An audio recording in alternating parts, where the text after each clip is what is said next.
got everybody here. All of our jurors are present. Anything that we need to address before we start on behalf of the state? No, Your Honor. Vince? No, Judge, thank you. All right, let's go ahead and bring our jurors in.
All right, we got everybody back this morning. At this time, I think Ms. Orr, next witness. Yes, Your Honor. The state will call Evie Nguyen.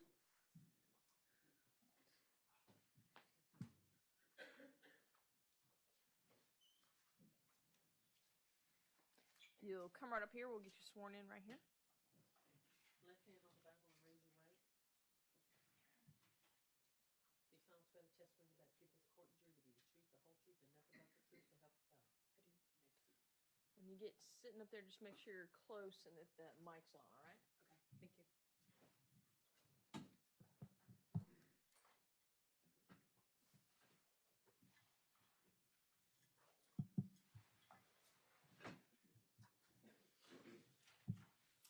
Good morning. Good morning. Could you please state and spell your name for the court reporter? My name is Evie Nguyen. First name is Evie. Last name is Nguyen. And where do you work? I'm a forensic scientist at the North Carolina State Crime Laboratory in the Trace Evidence section. How long have you been there? Coming up on 6 years. And what are your job duties in the trace evidence section? I'm responsible for the examination, the interpretation, the report writing, and then the occasional testimony of trace evidence materials. Right now, I'm trained in hair analysis and in primer gunshot residue analysis. And can you explain for the jury what a forensic hair examiner does? Sure. So for hair analysis, typically I'm receiving items of evidence involved in criminal investigations and processing them to remove any hairs that may be present. Examples of items I may receive include sexual assault kits, so the underpants or the pubic hair combings within those sexual assault kits I will process. Other examples could be taping items from various items at a crime scene. If you think of a taping item similar to using a lint roller to remove hair from your clothing, we use fingerprint tape and just pat the surface of an item. It could be clothing, it could be bedding, it could be a vehicle interior, so multiple items that I may process for hair. Typically, a hair analysis is either a microscopic hair comparison between questioned hairs from the evidence and known standards collected from individuals, or a screen for DNA examination. And what is your general educational and work background? I have a Bachelor's of Science in Polymer and Color Chemistry from North Carolina State University, as well as a minor in Forensic Science. And I also have a Master's of Science in Forensic and Investigative Science from West Virginia University. Throughout my studies, I interned at both the trace evidence section of the North Carolina State Crime Laboratory as well as in the chemistry unit of the FBI laboratory. And then upon finishing my master's degree, I was hired into my current position within the trace evidence section. And what specialized training do you have in hair examination? When I was first hired into this position, I went through an approximate year-long internal training program for hair analysis that included history of hair analysis, current methodology that we use, written and practical examinations, shadowing casework, performing mock casework, and then it all resolved in a mock courtroom experience to be released into hair analysis. From then on, I've had the opportunity to participate in continuing education credits as they come available. So I've had a few hair-related workshops at regional forensic conferences. And then I've also been able to attend a microscopy course at the McCrone Research Institute in Chicago. And approximately how many hair case records have you worked since being released to casework? I was released in 2021, and since then it's been over 350 hair case records. And do you have a CV that describes your educational and professional experience? I do. Your Honor, may I approach the witness? You may.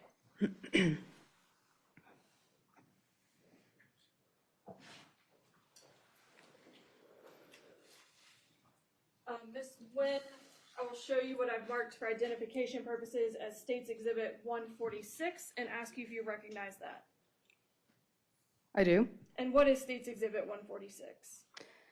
This was my CV at the time that I completed the analysis in this case. I do have a more current CV, but this was accurate as of that time. And what's the date on there?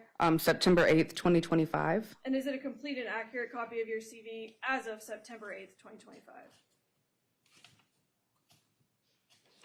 Yes, it is. Your Honor, this time I would move State's 146 into evidence.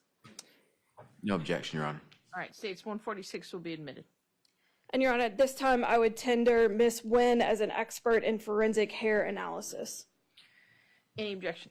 No objection, Your Honor. Then the witness will be tendered as an expert in forensic hair analysis. Ms. Nguyen, can you explain for the jury how a hair analysis is conducted in your laboratory? Sure. So at our laboratory, we have two main routes that a hair analysis will generally take, and I mentioned them previously. So a microscopic hair comparison or a screen for DNA examination. So how analysis normally starts is I receive an item of evidence, process it to see if there are hairs present. If there are, I will determine if they are human or animal. And then if there are human hairs present, I'll proceed with either the comparison or the screen for DNA examination. So I believe I did both in this case, so I'll explain both of those. For the microscopic hair comparison, I have the questioned human hairs from the evidence items, and then head hair or pubic hair standards were able to be collected from the individuals involved in the case for me to compare those questioned hairs to. We will only do comparisons on either head or pubic hairs because those are the regions of your body that have the most distinguishing characteristics for us to be able to compare them to a standard. So how that normally goes is I have two different levels of characteristics that I'll look at with these hairs. I start with things I can just observe with my eyes. Those are called macroscopic characteristics. So those can be things like color, general shape. So is it straight, wavy, curly, general length and thickness. And then I will move on to microscopic characteristics. So at that point, I will need to use a microscope. And for a hair comparison, I use a comparison microscope. And that is basically two regular microscopes that are attached with one eyepiece. So I can see two samples at the same time under the same lighting conditions.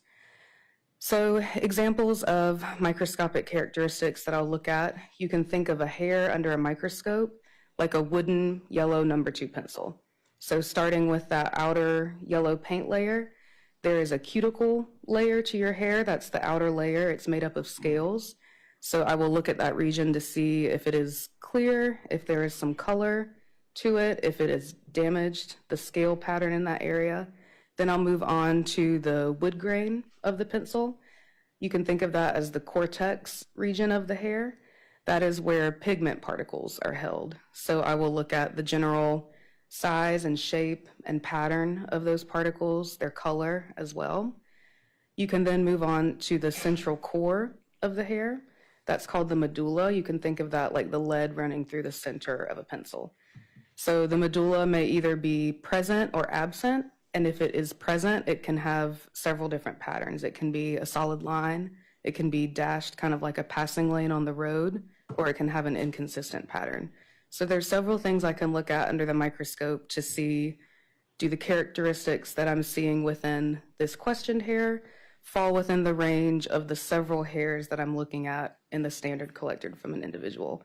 And the conclusions that will result from that sort of analysis is microscopically consistent with.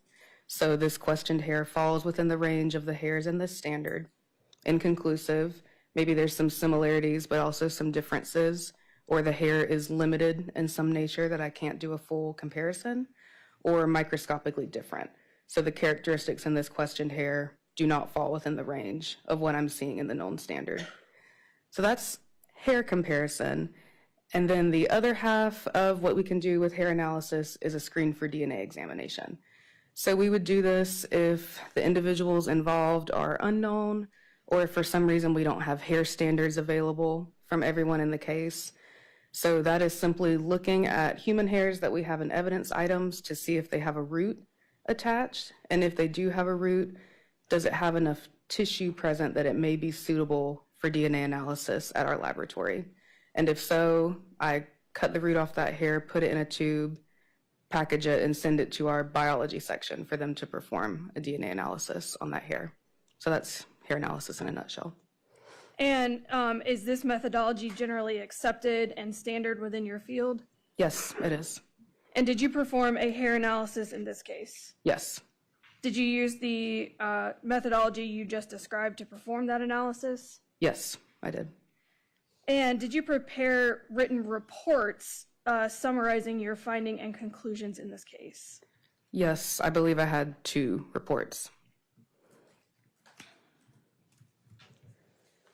And as with the previous witness, I have included the full copy of both reports as State's Exhibit 147 on a disc, and I have the summary pages marked as 147A is in alpha and 147B as in Bravo.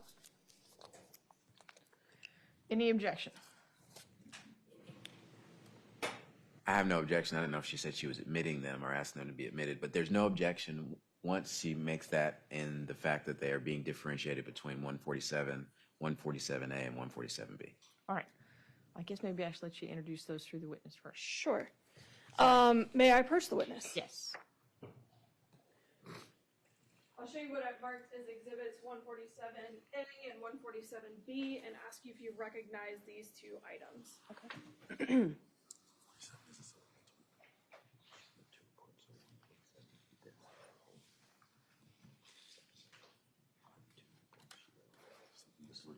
Yes, I do. And what's contained in State's 147A?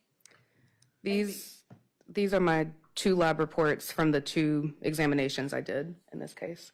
And are those the complete lab reports?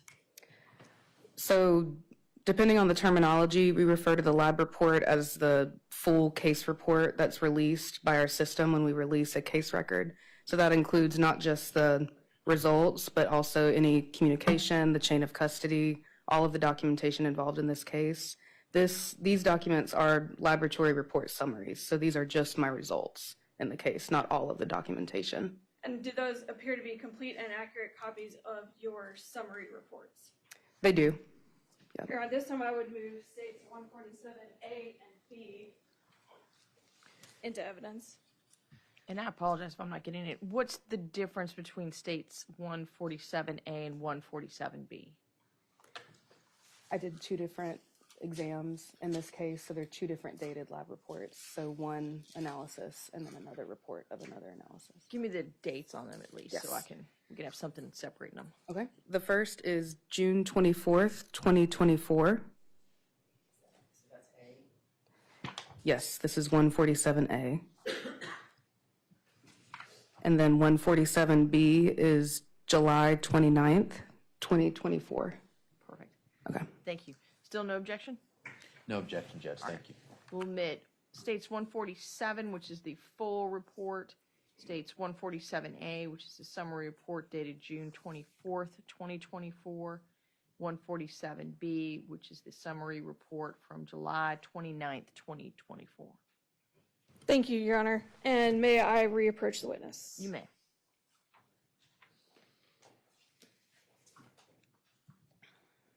Ms. Nguyen, I'll show you States Exhibits 116 and 117, which have previously been admitted into evidence in this matter. Ask you if you recognize those items.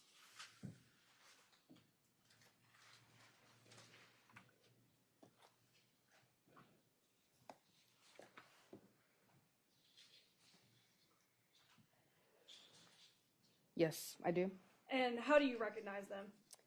I recognize these items by our laboratory barcode, which contains our unique lab case number, our unique lab item numbers for each item, as well as my initials and date on the barcode of when I received these items into my custody. And did you analyze pieces of what's contained in States 116 and 117 as a part of your examination in this case? Yes.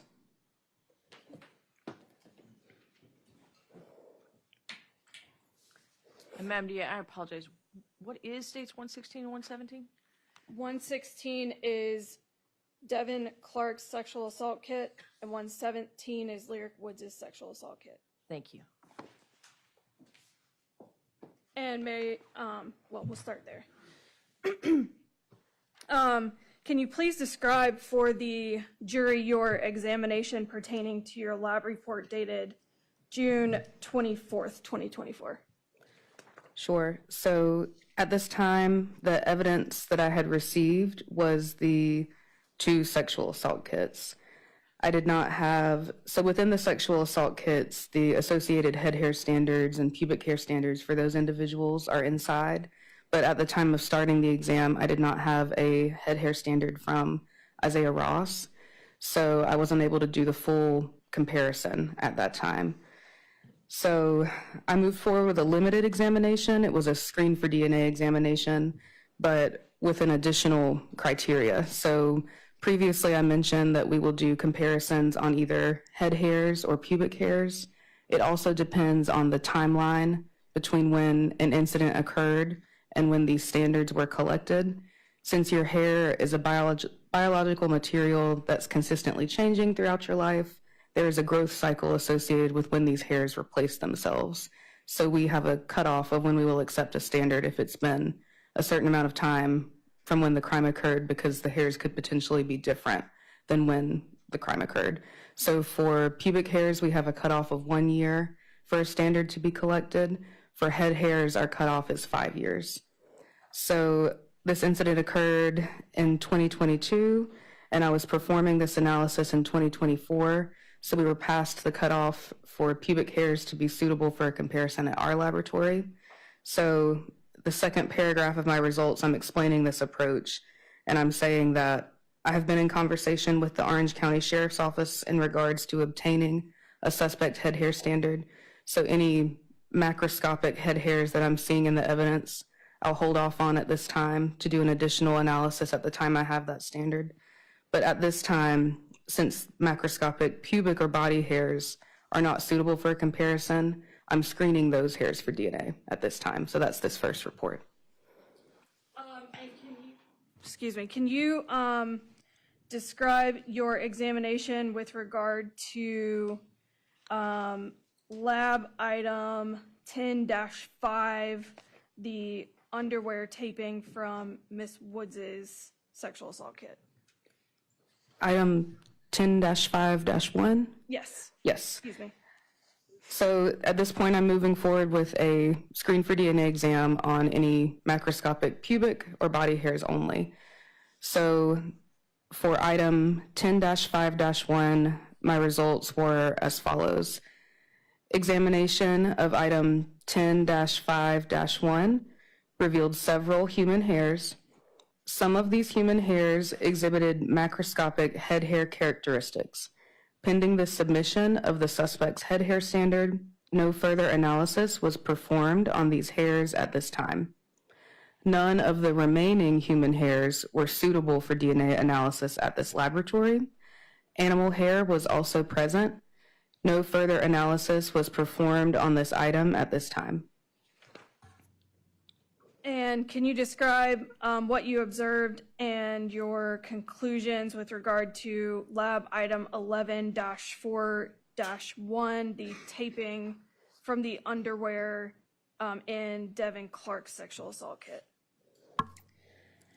Examination of item 11-4-1 revealed several human hairs. Some of these human hairs exhibited macroscopic head hair characteristics. Pending the submission of the suspect's head hair standard, no further analysis was performed on these hairs at this time. 2 of the human hairs had roots that may be suitable for DNA analysis at this laboratory. Due to its small size, one of the human hairs was assigned item 11-4-1-1 and prepared in its entirety for DNA analysis. The root of the other human hair was removed, assigned item 11-4-1-2, and submitted for DNA analysis. The remaining human hairs were not suitable for DNA analysis at this laboratory.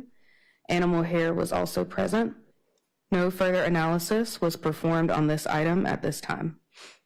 And how about for item 11-8, the pubic hair combings from Devin Clark's sexual assault kit? Examination of item 11-8 revealed numerous human hairs, none of which exhibited macroscopic head hair characteristics. 53 of these human hairs had roots that may be suitable for DNA analysis at this laboratory.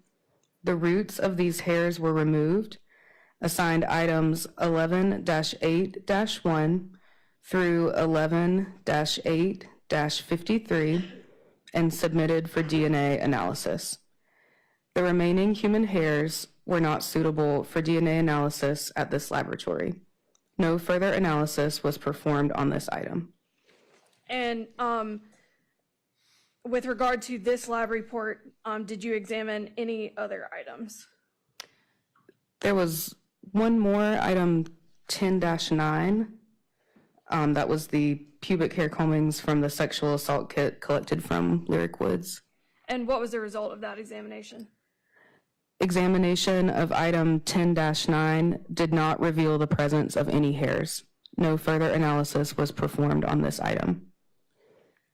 Thank you. And so then at some point, did you receive a head hair standard so that you could further your comparison?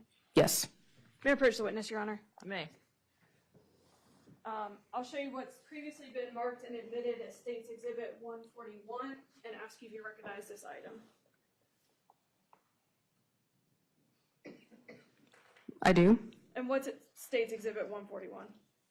State's Exhibit 141 is the head hair sample collected from Issiah Ross. And is that the same one that you analyzed in connection with this case? Yes. How can you tell that? I can tell by our laboratory's unique barcode that has our unique case number. It has our laboratory's unique item number. And I can also tell by my date and initials on the label at the time I received the evidence. Thank you.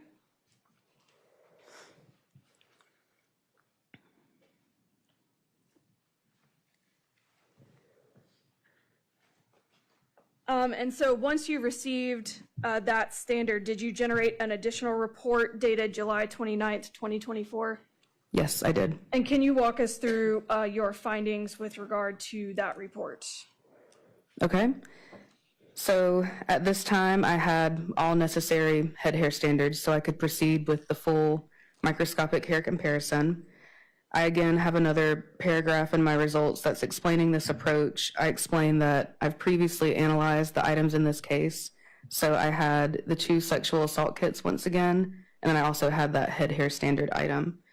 So I've previously examined the macroscopic pubic hairs and body hairs in these items. Those were the ones that I screened for DNA in the previous report. So at this time, I'm not doing any further analysis on those hairs. At this time, I'm only doing a microscopic hair comparison with any macroscopic head hairs I'm seeing in the items, and I'm comparing these head hairs to the submitted head hair standards from Lyric Woods, Devin Clark, and Issiah Ross. And can you, excuse me, thank you. Did you re-examine item 10-5-1? The underwear taping from Ms. Woods' sexual assault kit? Yes. And can you describe your findings with regard to that item? Examination of item 10-5-1 revealed the presence of 3 human hairs with macroscopic head hair characteristics. None of these hairs were macroscopically similar to the submitted head hair standards from Devin Clark or Issiah Ross. These hairs were not suitable for DNA analysis at the North Carolina State Crime Laboratory. They may be suitable for alternative DNA testing not offered by this laboratory. No further analysis was performed on this item. And did you do further examination on item 11-4-1, the underwear taping from Mr. Clark's sexual assault kit? Yes. And what did that examination reveal? Examination of item 11-4-1 revealed the presence of 2 human hairs with macroscopic head hair characteristics. One of these hairs was bland. Bland hairs lack many of the characteristics used in performing a hair comparison. Accordingly, no conclusion could be reached as to whether or not this hair could have originated from the same source as item 10-8, which was the head hair standard from Lyric Woods, or item 15, which was the head hair standard from Issiah Ross. It should be noted that this type of bland hair was present in the submitted head hair standard from Lyric Woods, item 10-8, but not in the submitted head hair standards from Issiah Ross, which was item 15, or Devin Clark, which was item 11-6. This hair is not suitable for DNA analysis at the North Carolina State Crime Laboratory. Therefore, it is recommended it be outsourced for alternative DNA testing not offered by this laboratory. The remaining hair was found to be microscopically different from the hair in items 10-8, 11-6, and 15. Microscopically different means distinct characteristics exhibited by the unknown hair were not noted within the range of characteristics present in the submitted known standards. Therefore, this hair in item 11-4-1 could not be associated with the submitted head hair standards from Lyric Woods, Devin Clark, or Issiah Ross. This hair is not suitable for DNA analysis at the North Carolina State Crime Laboratory. It may be suitable for alternative DNA testing not offered by this laboratory. No further analysis was performed on this item. And did you examine any other items with regard to your second report dated July 29th, 24? No.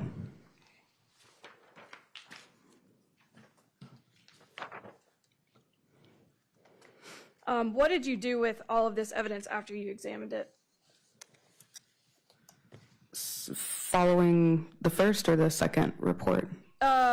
Both. So following the first report, I had created several root items that were to be sent down to our forensic biology section. So when we create several root items like that, we'll put them in a container. So that is listed in the report header as container C1. So that container C1 item had all of the root items created by me, along with extracts E1 and slides S1, which are items generated by forensic biology during their analysis. So those 3 items I transferred to the DNA section for their testing. And then the remaining items were those 2 sexual assault kits and all of the sub-items contained within them. I retained those for my further analysis I was going to perform. So then following that second analysis, I only had the 2 sexual assault kits as well as the head hair standard from Issiah Ross. And following that second analysis, I was done with everything, so I retained it for pickup, which means that I placed it back in our evidence vault for the agency to eventually come and pick up. And did you do any further analyses regarding hair analysis in this case? No. Now, Ms. Nguyen, do you also work in the field of primer gunshot residue analysis? I do. And how long have you worked in that capacity? I was released into primer gunshot residue analysis in March of 2025, so it's been a little under a year. You previously described your general education, but what specific education, training, and experience do you have in the field of primer gunshot residue analysis?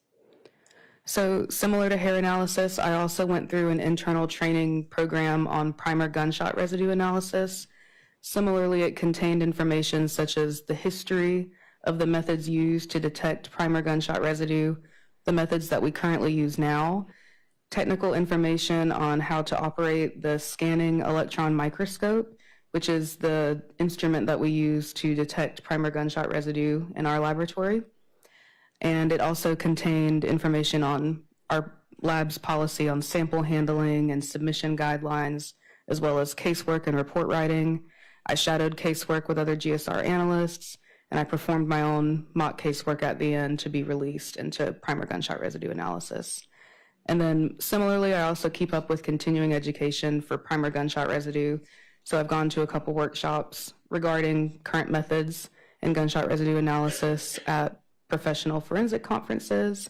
And then I have also attended a scanning electron microscope user school at the instruments manufacturer in Warrendale, Pennsylvania.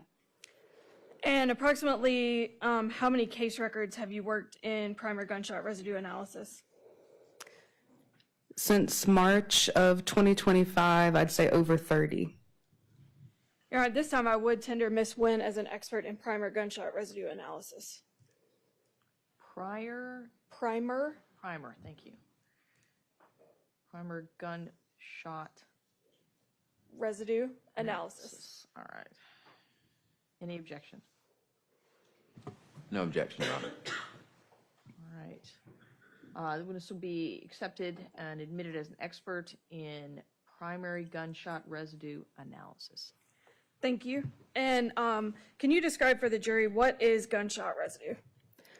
Gunshot residue can be thought of as all of the vapors and particles that come out of a firearm at the time that it is discharged. Gunshot residue it mainly comes from the end of the barrel, but it can also escape through any available openings in the firearm, such as the ejection port. It can be made up of components from all around the weapon. It can be made up of components of the ammunition, so whether that's from the primer mix, from the propellant or the gunpowder, from the cartridge casing, or from the bullet. But it can also be made up of components from the weapon itself, so components from the gun barrel or any gun oils. So of all of those components, the portion that we're testing for at the North Carolina State Crime Lab is from the primer mix and the ammunition. These we call characteristic primer gunshot residue particles. They are rounded in shape, and they are composed of lead, barium, and antimony. They're from about 1 to 10 micrometers in size, sometimes smaller. If you think of a meter stick that's been broken into a million pieces, just one of those pieces would be a micrometer. So these particles are very small, which is why we have to use the scanning electron microscope to detect them. And how does, or how would gunshot residue get on a person's hand or clothing? So when a firearm is fired, the first thing that happens is the firing pin will strike the base of the cartridge case of ammunition, and it will cause the primer mix to explode. That explosion then causes a rapid burning of the propellant or the gunpowder within that ammunition, and the rapid increase in temperature and pressure inside the weapon is what propels the bullet down the barrel towards the object that it strikes. But at the same time that those rapid increase in temperatures are occurring within the weapon, the melting and then the vaporization points of the lead, barium, and antimony within that primer mix are reached, causing them to become molten droplets that will combine into particles that contain all three of those components. When they are exposed to the atmosphere, when they're released from the weapon, they quickly solidify and they will settle like dust on surfaces within close proximity to the weapon when it was discharged. So whether that be the shooter's hands or their clothing. But we also know that gunshot residue can travel greater distances along with the bullet towards the object it strikes, so it can transfer that way as well. And does the state crime lab have policies on the testing for gunshot residue? We do. And can you describe what the policy is regarding the testing of hand kits or clothing of a gunshot victim? So we will not accept items of evidence from an individual who has been a gunshot wound victim, and that is because if someone has received a gunshot wound, we already know that they were in the environment of primer gunshot residue.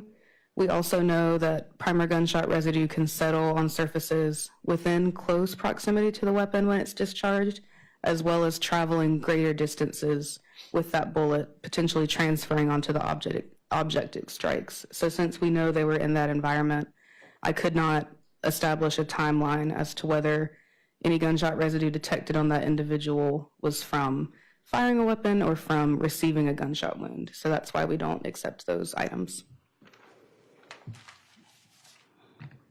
Your Honor, that's all the questions I have for this witness. Thank you. Mr. Trout? Yes, Your Honor, thank you. Ms. Gwynn, Yes. good morning. Good morning. So you started out talking to us about hair analysis and kind of the protocol that you take in testing this hair analysis. And well, I'm going to try and distill it as best I can. Okay. But you will receive evidence from a law enforcement agency, whether it's tapings or full hairs or head hairs. And then you'll have some type of other item to compare it to see if they are similar. Is that correct? That's correct. All right. And in this case, there were at least three standards that were being compared. Is that a fair assessment? Yes, 3 head hair standards. And then in addition to these standards, there are items of evidence that were found on the scene or found somewhere that these standards were being compared to see if they were matches. Is that an accurate assessment?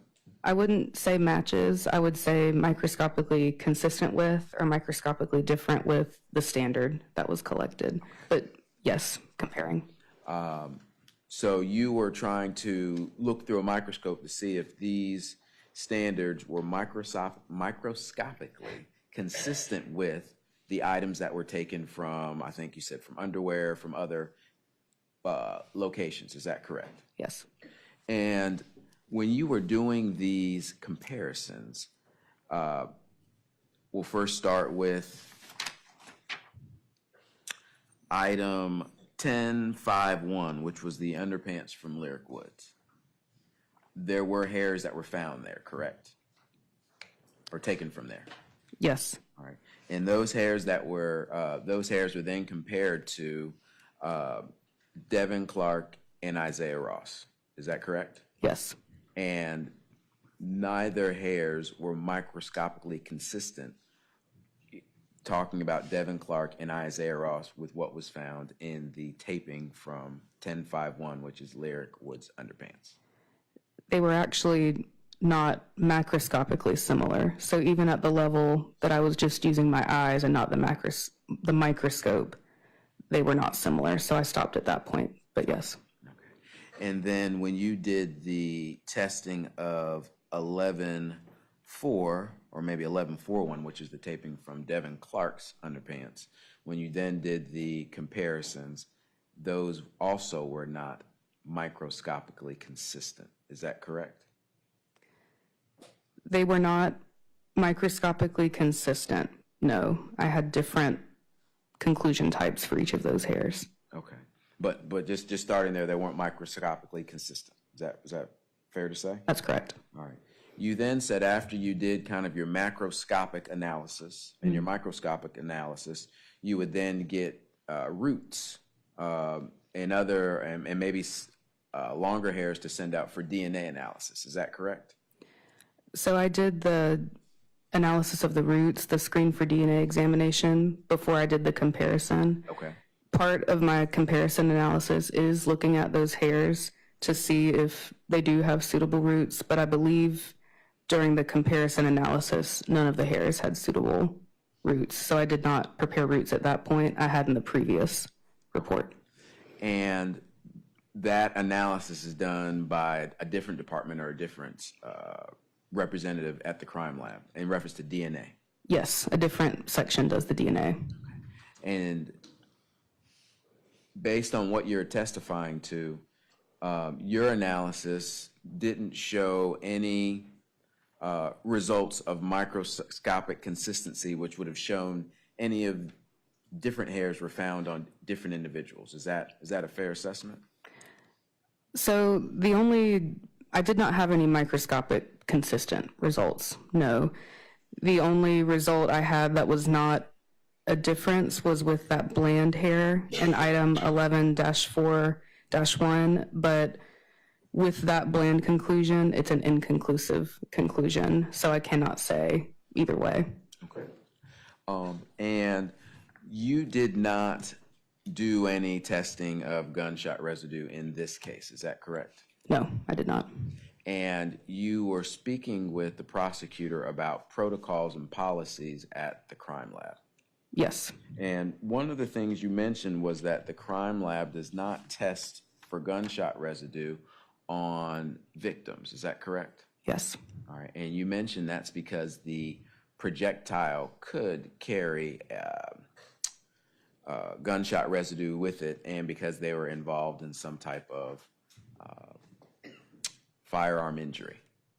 We already know that they were in the environment where primary gunshot residue was expelled, so whether that was by being in close proximity or by it traveling along with the bullet. And does that protocol, is that a bright line rule, or are there exceptions to that rule? There are circumstances where we will deviate from that procedure with management approval, but at first pass, we do not test victim kits. All right. And to be clear, there wasn't even a request made for this to happen on either of these individuals. Is that correct? Not that I'm aware of. We don't have a gunshot residue case record in this case. Okay. And so if individual, we'll start big and work small. Let's say an individual wasn't shot, they were stabbed. You could test for gunshot residue in that situation, couldn't you? I could. We do have a couple other reasons that we wouldn't test a gunshot residue kit.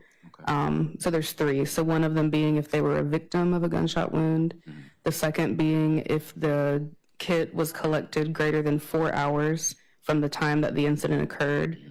Gunshot residue is easily lost with normal activity such as rubbing hands together, putting hands in pockets. So we have a 4-hour cutoff for those kits. Mm-hmm. And then the third would be if the individual had washed their hands. Washing hands removes gunshot residue. So we would not work that kit either. But it's one of three reasons. But in the event that the individuals did not move, did not wash their hands, remained in the same location, you would still have to get prior approval in order to perform a gunshot residue test for a victim. Is that correct? Yes, we'd have to deviate from our typical procedure. Okay. Thank you. No further questions, Judge. Redirect. No, Your Honor, thank you. All right. May we excuse our witness, Ms. Wynn? Yes, Your Honor. Yes. Ms. Wynn, thank you so much for being here. Excused from your subpoena obligations at this time. Okay, thank you.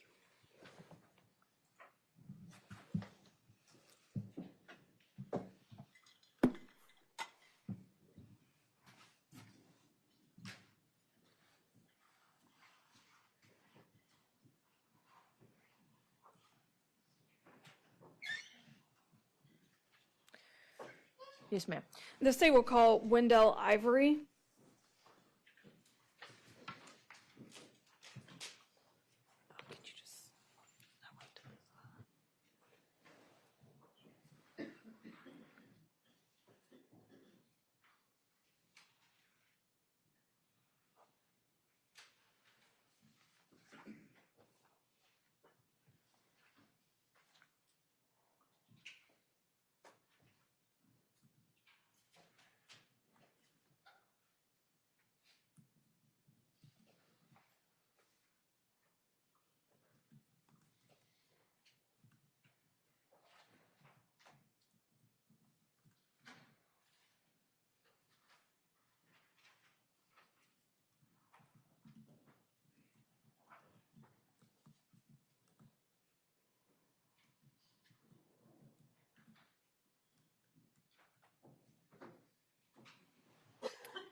Strap, you come up here, we'll get you sworn in, okay?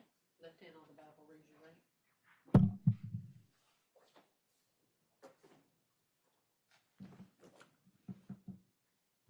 Do you solemnly swear the testimony you're about to give this court and jury to be the truth, the whole truth, and nothing but the truth, so help you God?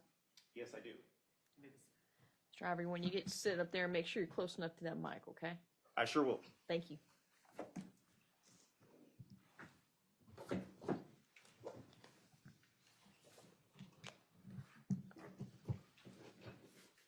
Good morning. Good morning.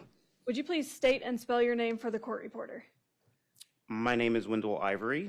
Wendell, Wendell, Ivory, Ivory. And where do you work? I work at the North Carolina State Crime Lab. In what section? I work in the forensic biology section as a forensic scientist supervisor. And how long have you worked there? It's been about 15 years now. What are your job duties there? I examine items of evidence in criminal cases for the presence of body fluids, primarily blood and semen. I will collect samples that sometimes may come from skin cells. So if it's a body fluid or skin cells, I try to develop DNA profiles from those samples. And I will also develop DNA profiles from individuals involved in the case to see if the profiles from the evidence. So I can see that if the profiles from the evidence as well as the DNA profiles from any individuals involved in the case may be same or similar or different. And what type of education, training, and experience do you have that qualifies you as a forensic biologist? I have a Bachelor's of Science degree in microbiology. I also have 2 master's degrees. One is in microbial biotechnology. The other is in business administration, concentrating in biosciences management. I have a certificate from my graduate school at NC State in molecular biotechnology, and I'm also certified in the area of molecular biology from the American Board of Criminalistics. And have you testified as an expert witness in the field of forensic biology? Yes, I have. Approximately how many times? It's been about 35-ish times now. And do you have a CV that describes your educational and professional experience? Yes, I do. May I approach the witness? You may.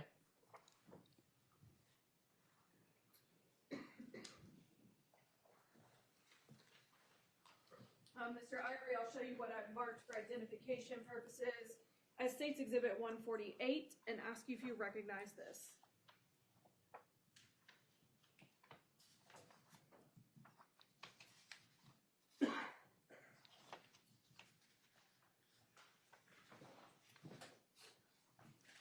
Yes, I do. And what is State's Exhibit 148? State's Exhibit 148 is a copy of my CV, which details my education as well as my professional experiences. And is it a true and accurate copy of your CV? Yes, it is. Your Honor, this time I would move State's 148 into evidence. Any objection? No objection, Judge. States 148 will be admitted. Thank you. At this time, Your Honor, I would tender Wendell Ivory as an expert in forensic biology. Any objection? No objection to that, Your Honor. Mr. Ivory will be admitted as an expert in forensic biology. Thank you. Mr. Ivory, what is DNA? DNA is a chemical that's found in all living organisms. You receive half of it from your mom and half of it from your dad. It's often called the genetic blueprint because it provides all the instructions needed to build, operate, and maintain our bodies. The same DNA that's in your blood is also in your skin as well as your other tissues. I use it as a forensic scientist because it helps us to distinguish one person from another. And with the technology that I use, it has been shown that with the exception of identical twins, no 2 people have been shown to have the same DNA profile.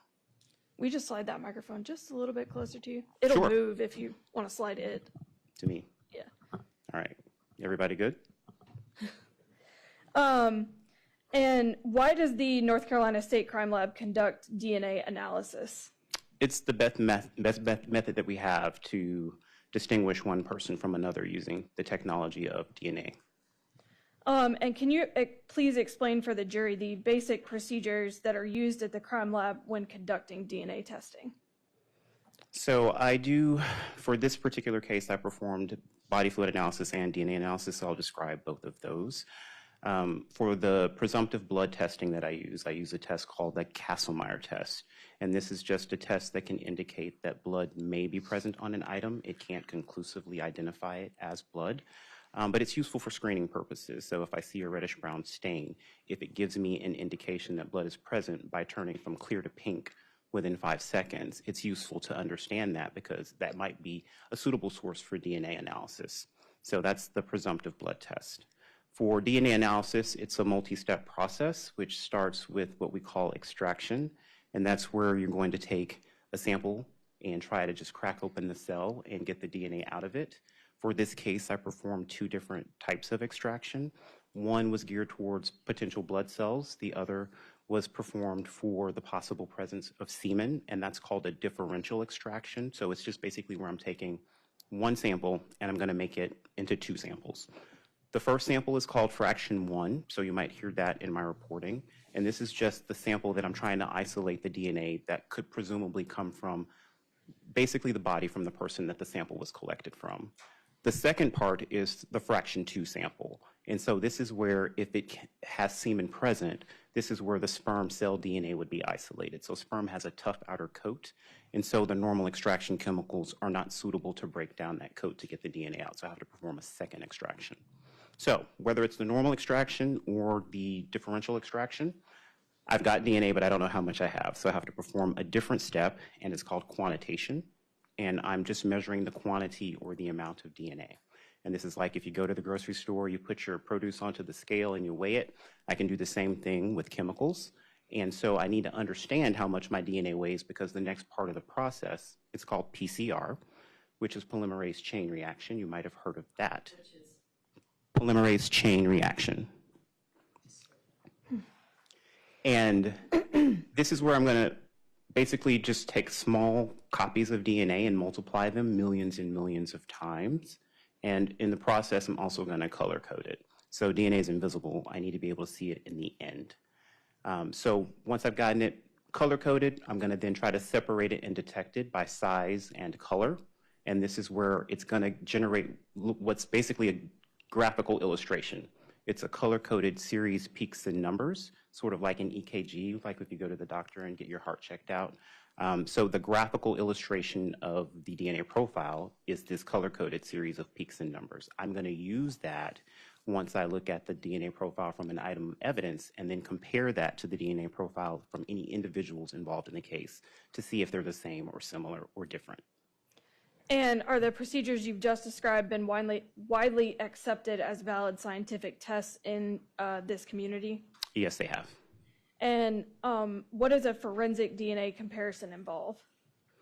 So comparing the DNA profiles from an item of evidence to any profiles developed from individuals involved in the case, it can look like this. So I will interpret the DNA data, say something is real. I will say either if it's uninterpretable, which means I can't make sense of the DNA data, but if I can interpret the DNA data, I have to establish a number of contributors. So my DNA profile could be one person, meaning that it's single source, or it could be a mixture of a number of individuals, meaning that it could be 2, 3, or 4 people. I will then look at the items of evidence profile and compare that to the individuals involved in the case to see if they're the same, similar, or different. That will involve a branch of statistics that's basically the mathematics of making up your mind. And it's just a way for you to update your belief about a thing or an event once you're presented with results like DNA results. And so there's some level of support that you need to understand. So the numbers that I will report today is called a likelihood ratio, and that's the tool that I use to update my belief about a thing or an event. And so the comparison can be the likelihood ratio will tell you something.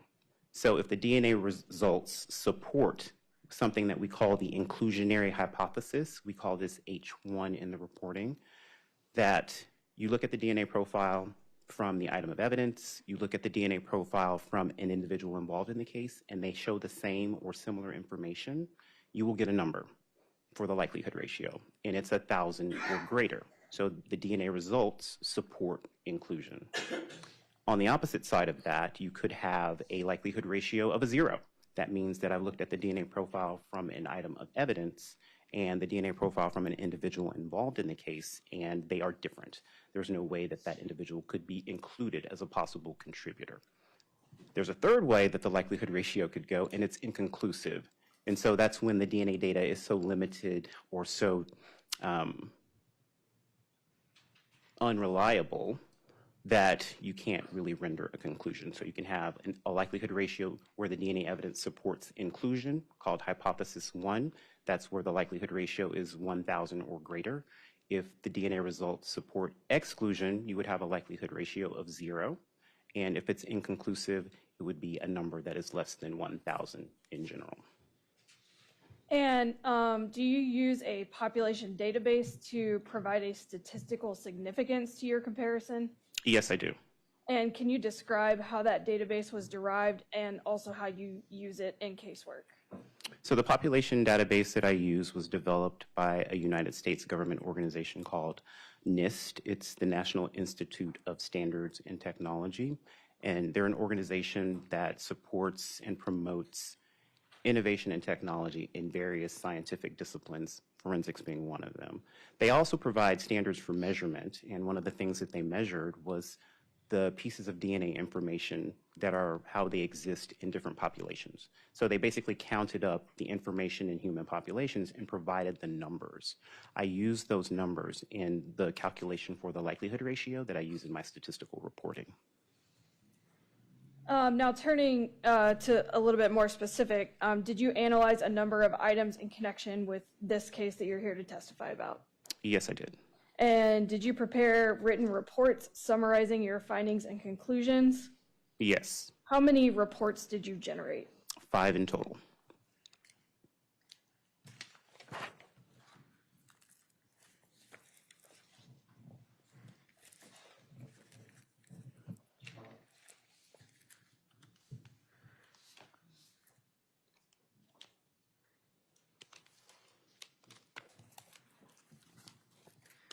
Your Honor, similarly on the disc, States Exhibit 149, I have all 5 complete reports, and then may I approach the witness with what I will mark as States 149A as in Alpha, 149B Bravo, 149C Charlie, 149D Delta, and 149E Echo. Yes. Thank you.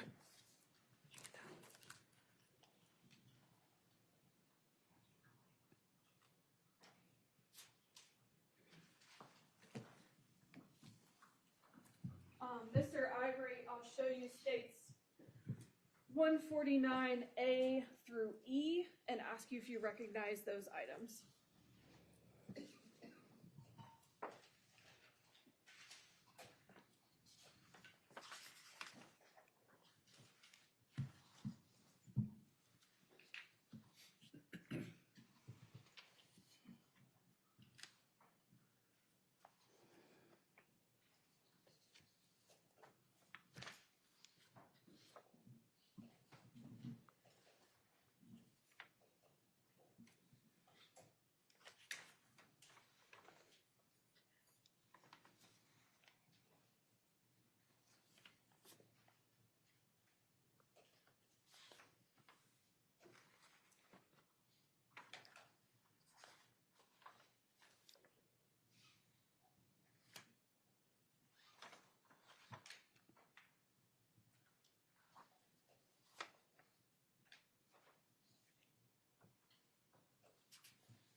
Yes, I do recognize these. And what are those?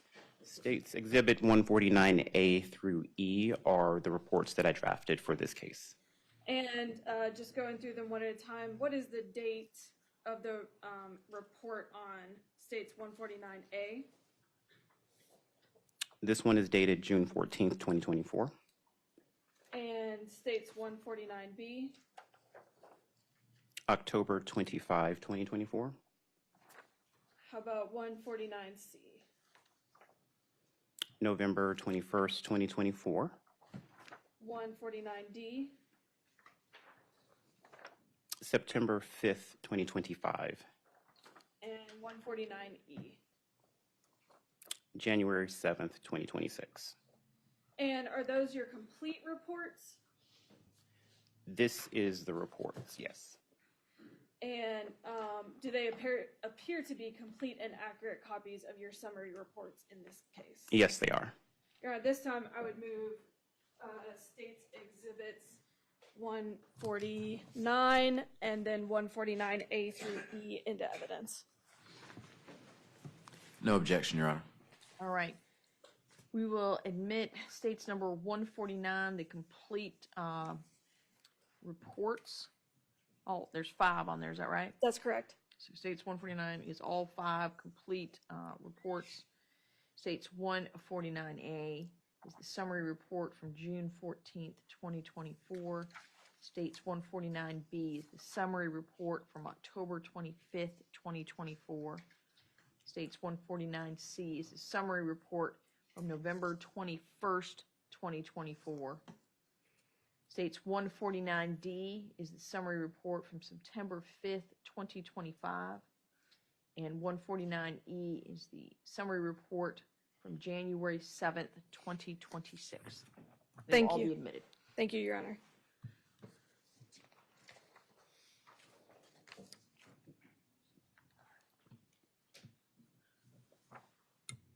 And if I could have just one moment. Yes, ma'am.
Thank you, Your Honor. Mr. Ivory, taking a look at your report dated June 14th, 2024, you examined a number of items of evidence in connection with that report. Yes. And how did you receive those items? I received them from the main evidence vault within the forensic biology section. May I approach the witness? You may.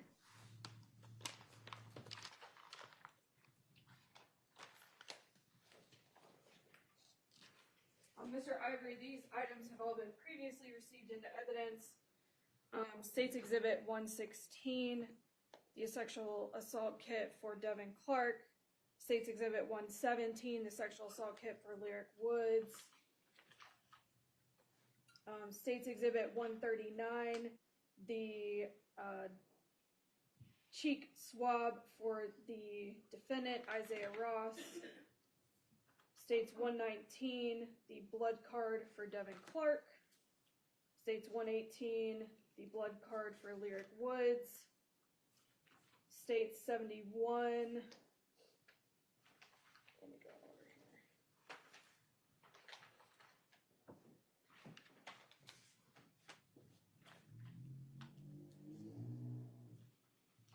here. States 56, 57, 58, and 59. All of which were DNA swabs from the white GMC Terrain, all from the exterior, as well as states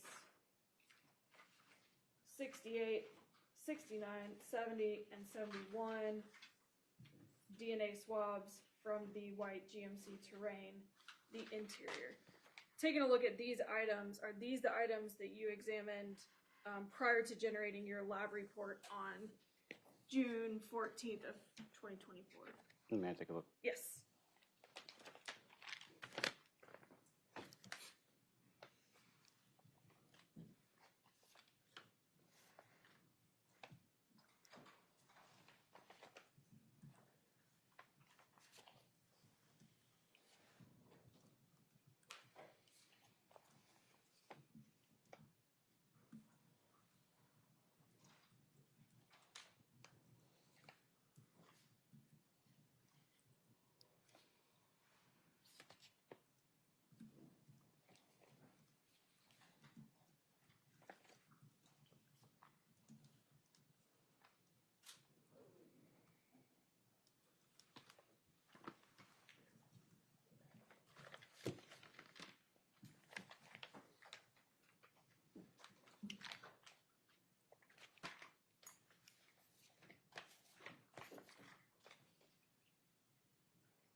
Yes, these are the items of evidence that I associated or examined in the first case record that I examined. And did you take a look at these three? Those three as well?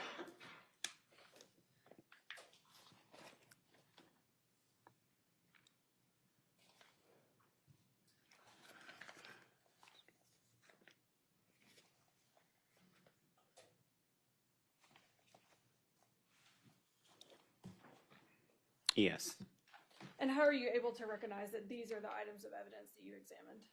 I recognize them by their case number, their item numbers, as well as the initials and dates that I placed upon them. Thank you.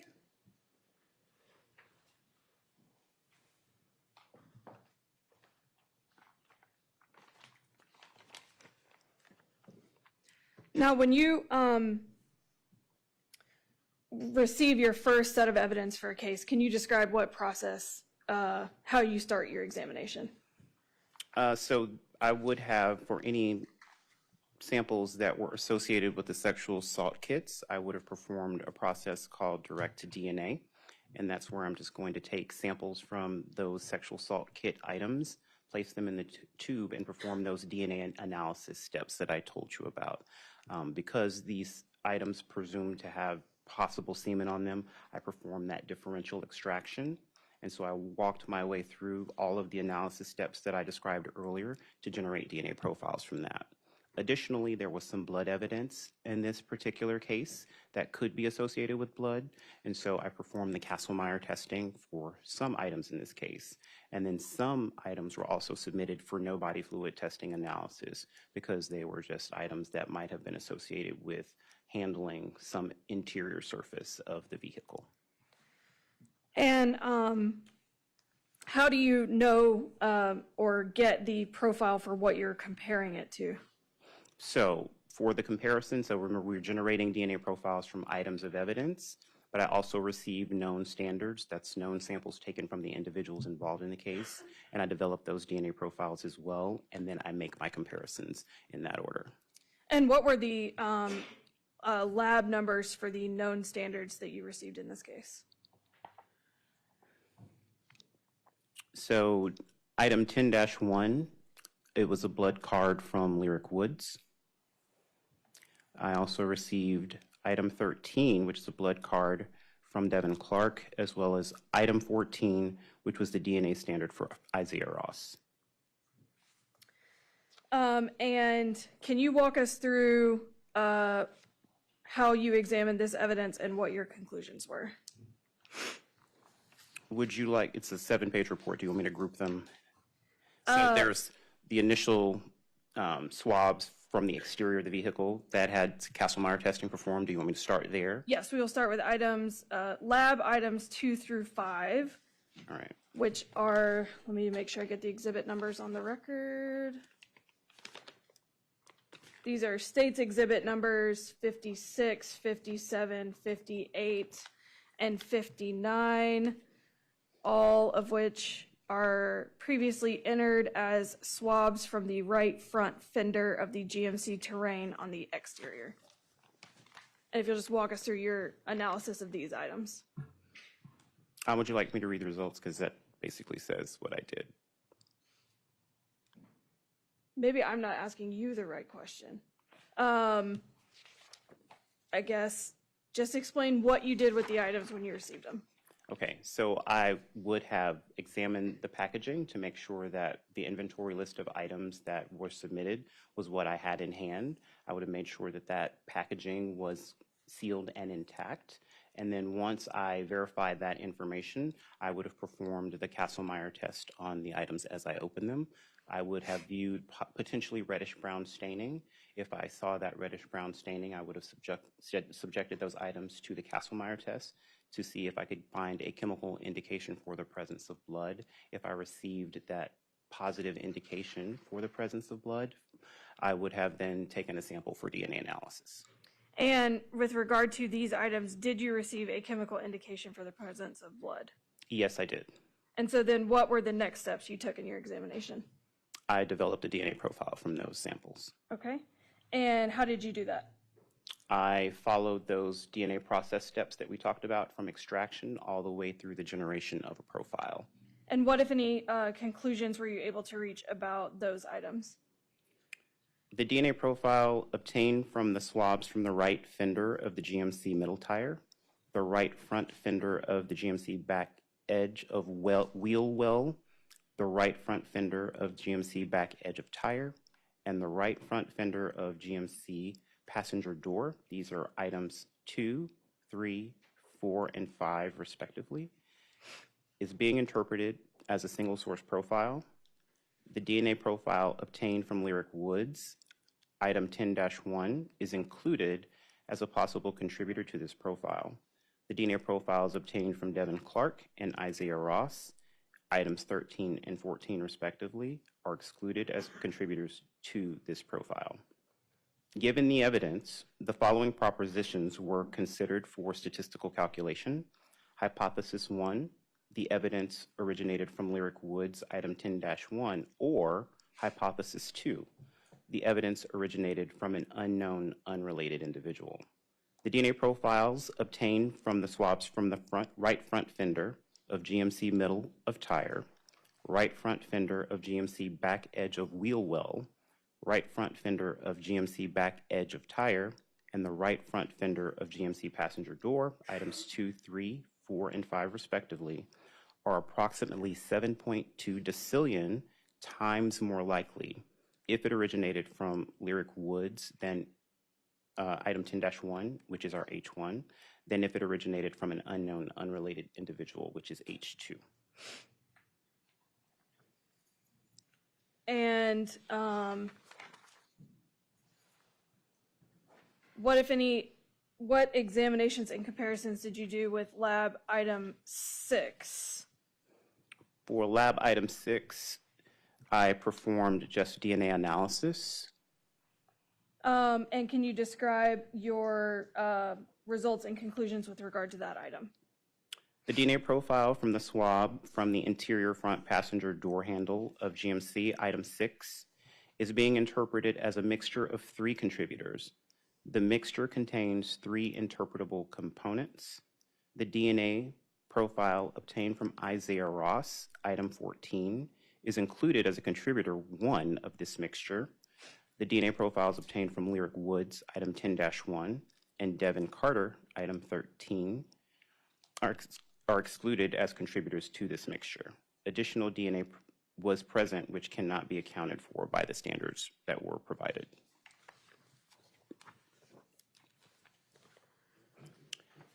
Given the evidence, the following propositions were considered for statistical calculation. Hypothesis 1, the evidence originated from Issiah Ross, item 14, and 2 unknown, unrelated individuals. Or hypothesis 2, the evidence originated from 3 unknown, unrelated individuals. The mixture DNA profile obtained from the swab from the interior passenger door handle of the GMC, item 6, is approximately 189 quintillion times more likely if it originated from Issiah Ross, item 14, and 2 unknown, unrelated individuals, H1, than if it originated from 3 unknown, unrelated individuals, which is H2.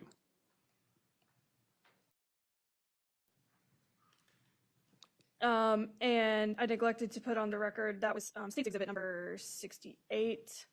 And moving on to lab item 7, which is State's Exhibit 69. What examinations did you conduct and what conclusions did you reach? I performed DNA analysis for item 7. The DNA profile obtained from the swab from the interior rear passenger door handle of the GMC is being interpreted as a mixture of 3 contributors containing male DNA. The mixture contains 2 interpretable components. Component 3 is inconclusive due to an insufficient quality of recovered DNA.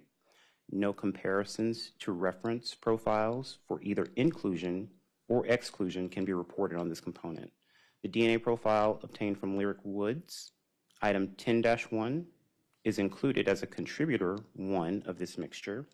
The DNA profiles obtained from Devin Clark and Issiah Ross, item 13 and 14 respectively, are excluded as contributors to the interpretable components of this mixture. Additional DNA was present, which cannot be accounted for by the standards provided. Given the evidence, the propositions were considered for the statistical calculation. Hypothesis 1, the evidence originated from Lyric Woods, item 10-1, and 2 unknown, unrelated individuals, or hypothesis 2, the evidence originated from 3 unknown, unrelated individuals. The mixture DNA profile obtained from the swab from the interior rear passenger door handle of the GMC, item 7, is 3.04 decillion times more likely if it originated from Lyric Woods, item 10-1, and 2 unknown, unrelated individuals, H1, than if it originated from 3 unknown, unrelated individuals. Now, you said with regard to that analysis that it was a mixture of 3 contributors containing male DNA, but then that Lyric was included as a contributor. Can you explain what that means? Yes, so there are multiple individuals contributing to this sample, and so there was male DNA detected as one of those contributors. And moving forward to lab item number 8, States Exhibit number 70, can you describe what examination you completed and what your conclusion was? DNA analysis was performed for item 8. The DNA profile obtained from the swab from the interior rear door handle, item 8, is being interpreted as a mixture of 3 contributors. The mixture contains 3 interpretable components. The mixture contains at least 1 male profile.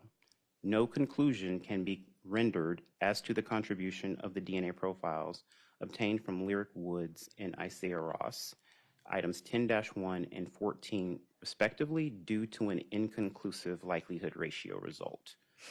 The DNA profile obtained from Devin Clark, item 13, is excluded as a contributor to this mixture. Additional DNA was present, which cannot be accounted for by the standards provided. And can you, I know you walked through it a little while ago, can you describe what an inconclusive likelihood ratio result means? That's generally when you run the statistical evaluation for the likelihood ratio, and the DNA results are generally regarded as unreliable at that level. So it's below the level of 1,000 for the likelihood ratio. And what could cause that?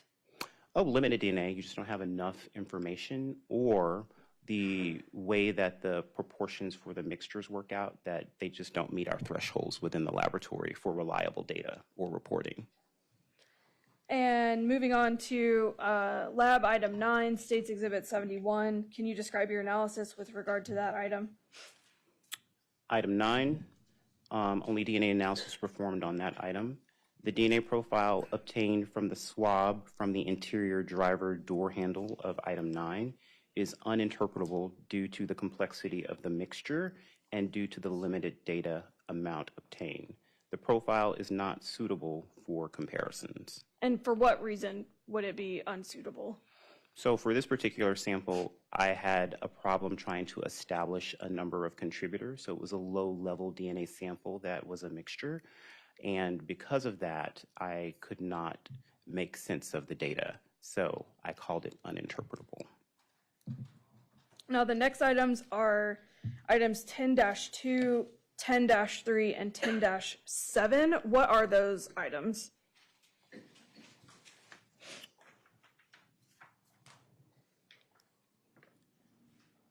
Item 10-2 are described as vaginal swabs. Item 10-3 are described as anal and perianal swabs. And item 10-7 is described as breast swabs. And where did those items come from?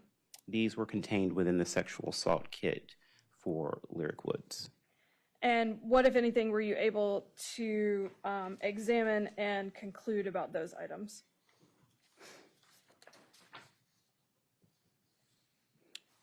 Based on the quantification results obtained, no further analysis was performed on the samples taken from items 10-2, 10-3, and 10-7. And can you describe that in a little more detail for the jury? So when a sample stops at quantitation, that means I've measured the quantity or the amount of the DNA.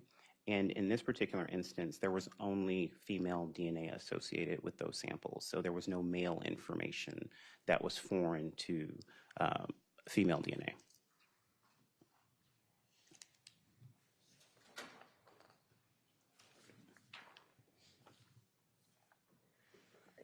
Moving to lab item 10-4, what was that item? 10-4 was described as the oral swabs And from what source? from Lyric Woods' sexual assault kit.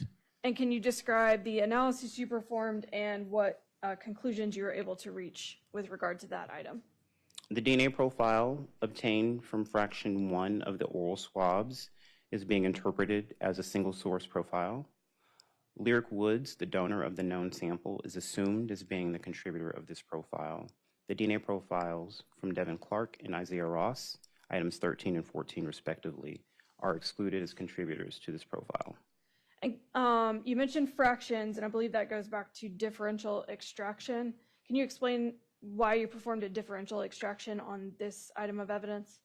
Since these items were contained within the sexual assault kit, it could be assumed that they could potentially come in contact with semen, and our procedures dictate how we handle those samples. So if you have this sense of, especially from kit items or sexual assault kit items, if it's associated with semen, you can perform a differential extraction under certain circumstances.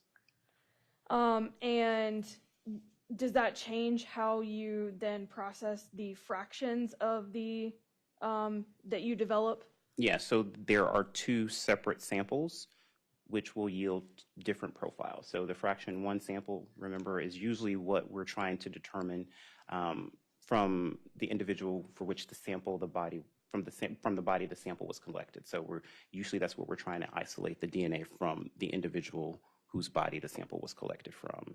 The fraction 2 sample is more along the lines of if there is potential sperm cells. Remember that sperm has a tough outer coat, and so I have to use harsher chemicals to try to open the cell of the sperm to get any DNA out, if any is present.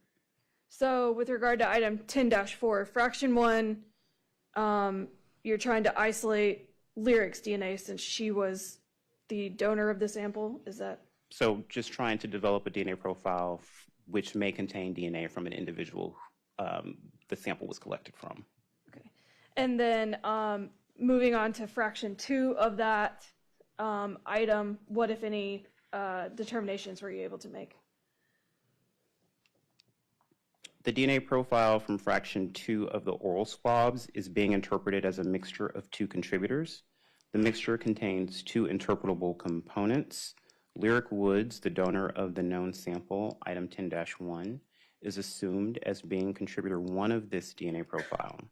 The DNA profile from Devin Clark, item 13, is included as contributor 2 of this mixture. The DNA profile from Issiah Ross, item 14, is excluded as a contributor to the mixture.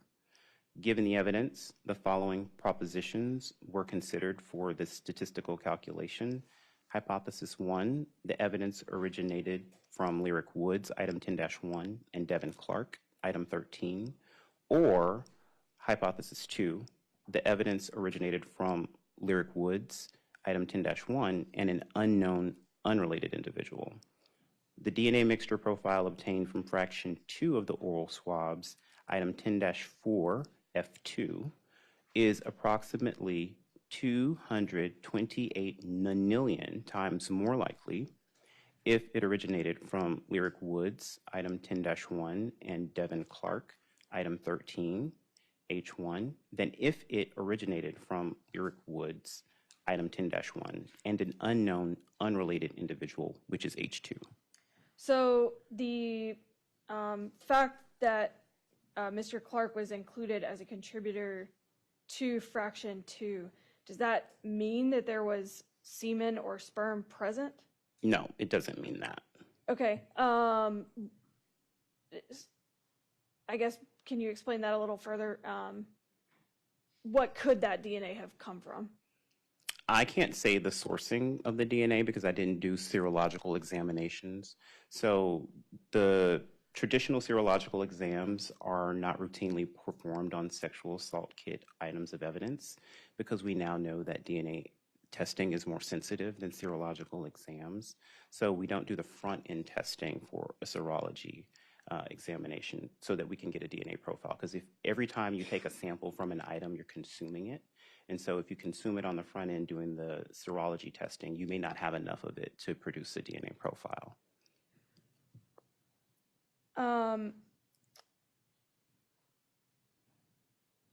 We'll move to lab item 10-5. And what was that item? Item 10-5 is described as the swabbing from the underpants. And did you also perform a differential extraction on this item? Yes, I did. And can you describe what conclusions you were able to reach with regard to item 10-5? The DNA profile obtained from fraction 1 of the swabbing from the underpants, 10-5, item 10-5, is being interpreted as a single source profile. Lyric Woods, the donor of the known sample, item 10-1, is assumed as being the contributor of this profile. The DNA profile obtained from Devin Clark and Issiah Ross, items 13 and 14 respectively, are excluded as contributors to this profile.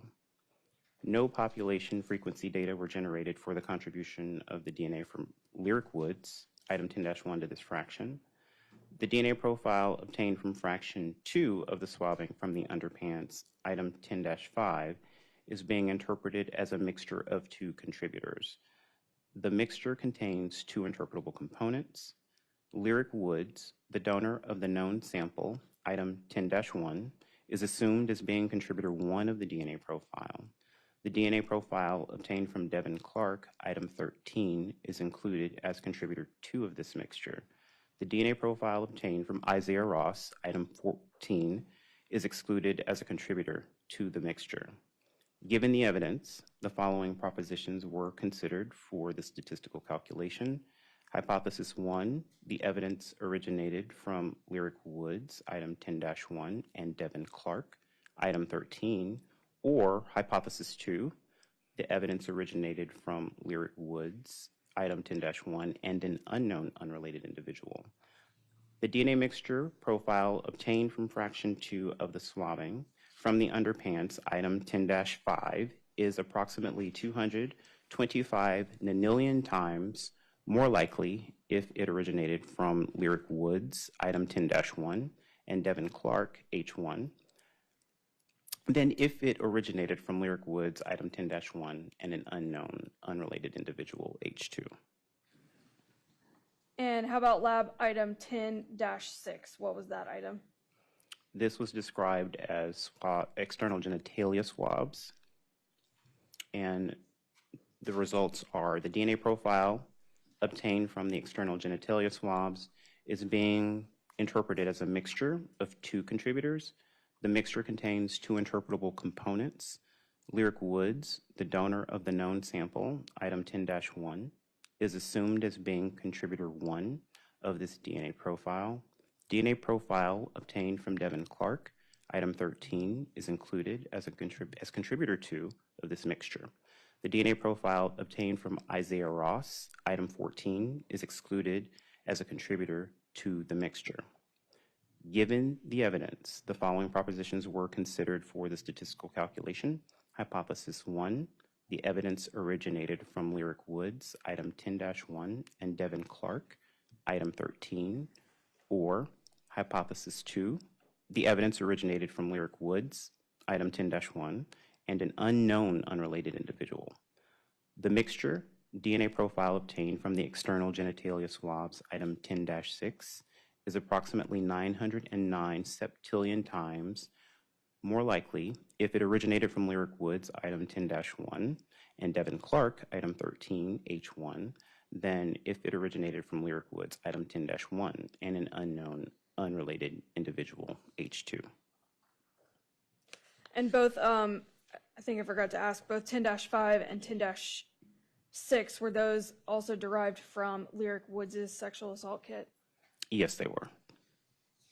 And then did you also examine some items derived from Devin Clark's sexual assault kit? Yes, I did. And looking at lab item 11-2, what was that item? Item 11-2 is described as the anal and perianal swabs From, contained within the sexual assault kit from Devin Clark. and can you describe the examination and conclusions you reached in regard to item 11-2? I performed DNA analysis on this item, and a differential extraction was performed on item 11-2. So the DNA profile obtained from fraction 1 of the anal and perianal swabs, item 11-2, is being interpreted as a single source profile. Devin Clark, the donor of the known sample, item 13, is assumed as being contributor to this DNA profile. The DNA profiles obtained from Lyric Woods and Issiah Ross, items 10-1 and 14 respectively, are excluded as contributors to this profile. The DNA profile obtained from fraction 2 of the anal and perianal swabs is being interpreted as a mixture of two contributors. The mixture contains one interpretable component. Devin Clark, the donor of the known sample, item 13, is assumed as being contributor 1 of this DNA profile. Component 2 is inconclusive due to an insufficient quality of recovered DNA. No comparisons to reference profiles for either inclusion or exclusion can be reported on this component. The DNA profiles obtained from Lyric Woods and Issiah Ross, items 10-1 and 14 respectively, are excluded as contributors to the interpretable components of the mixture. No population frequency data were generated for the contribution of the DNA profile from Devin Clark, item 13, to fractions 1 and 2 of item 11-2. Let's go ahead and take a break. All right. Ladies and gentlemen, we're going to take a morning recess. Please remember all of my instructions. If everybody please remain seated, we'll excuse our jury for a 15-minute recess.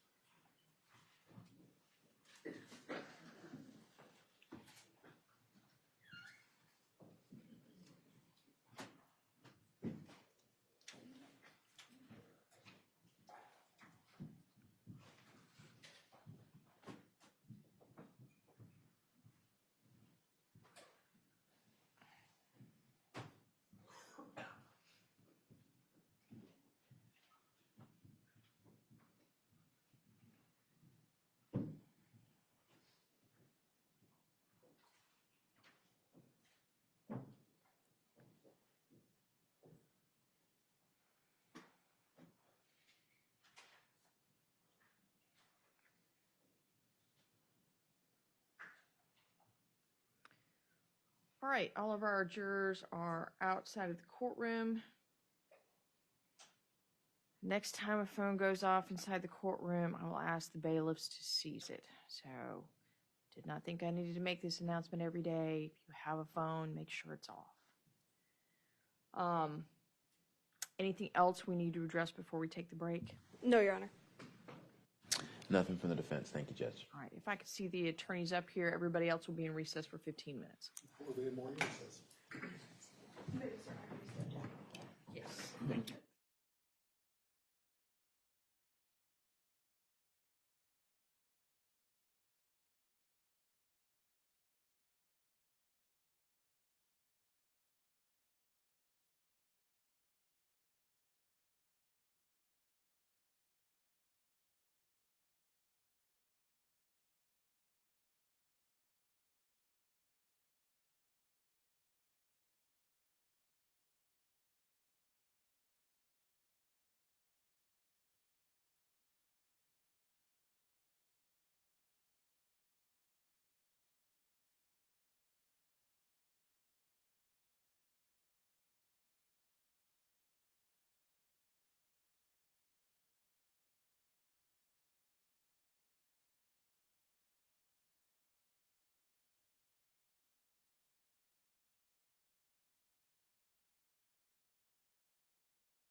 All right, we've got everybody back with us.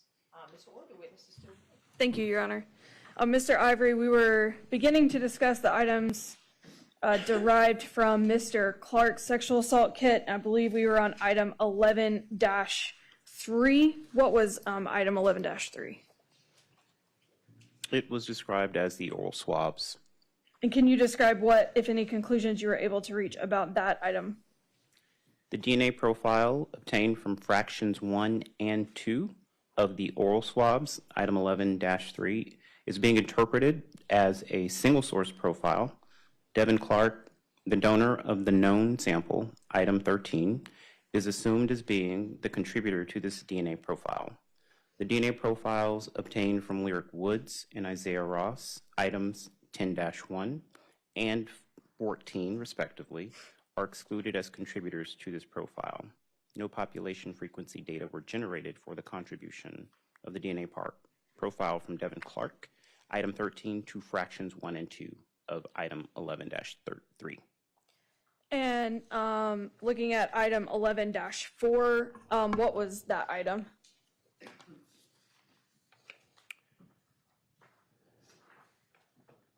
These were swabbings from underpants.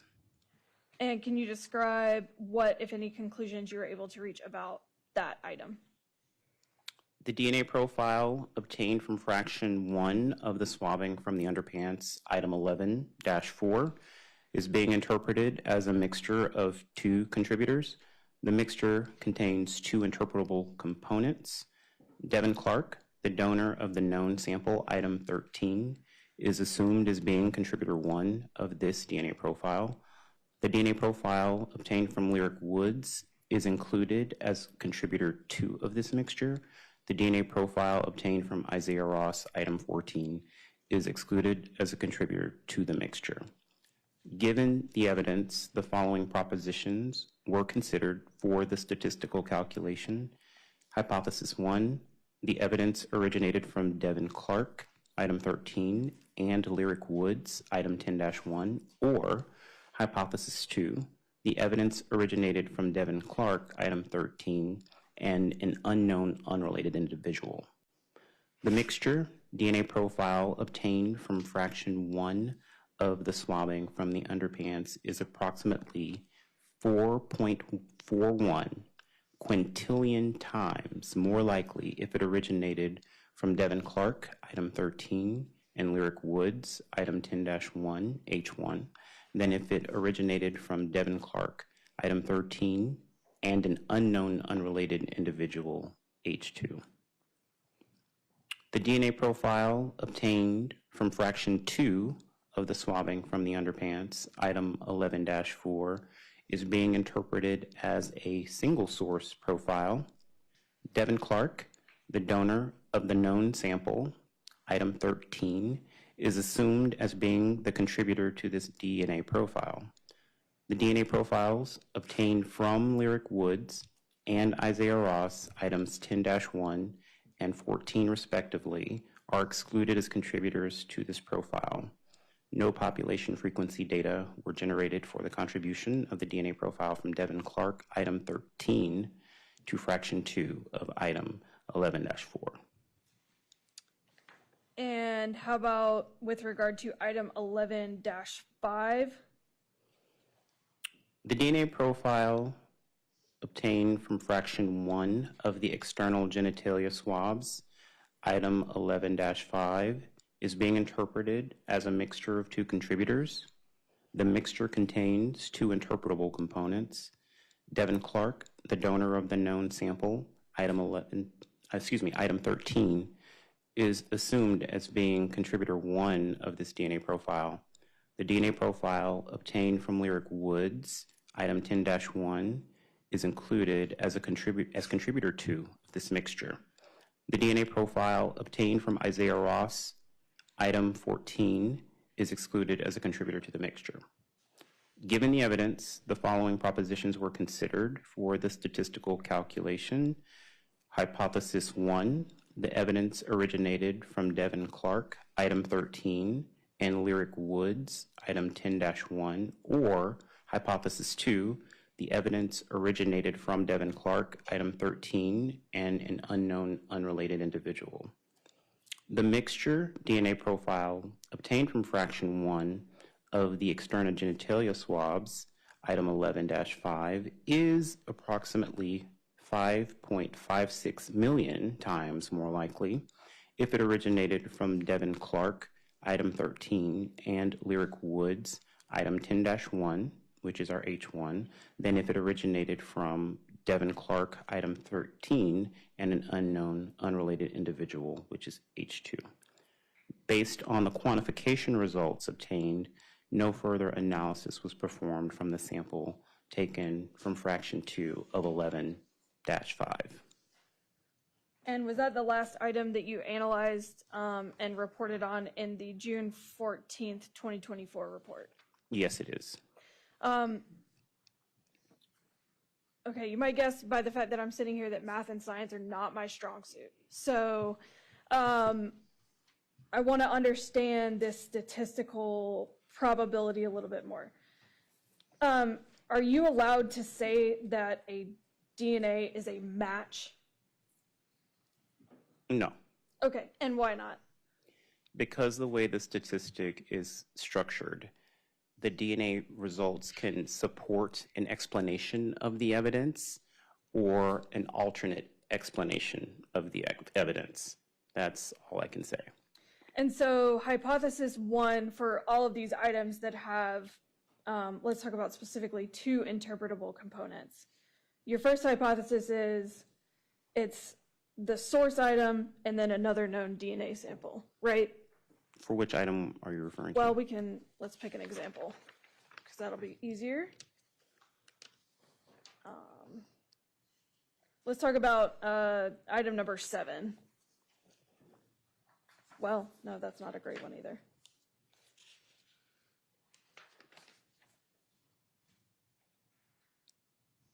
Fraction 2 of item 10-5.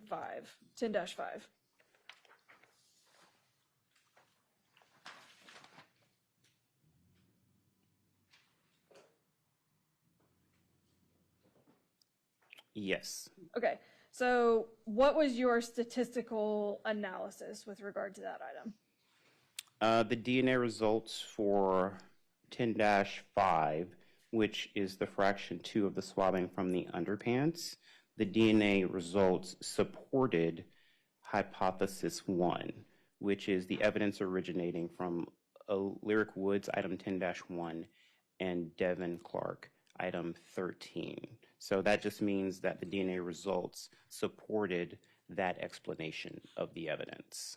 And the number that you are giving for this item, it was 225 nonillion times more likely. In layman's terms, what does that mean? So that's a really large number. And Remember, I told you that the likelihood ratio when the DNA results support the explanation of inclusion has to be 1,000 or higher. So 1,000 has 3 zeros after it. A nonillion has 30 zeros behind it.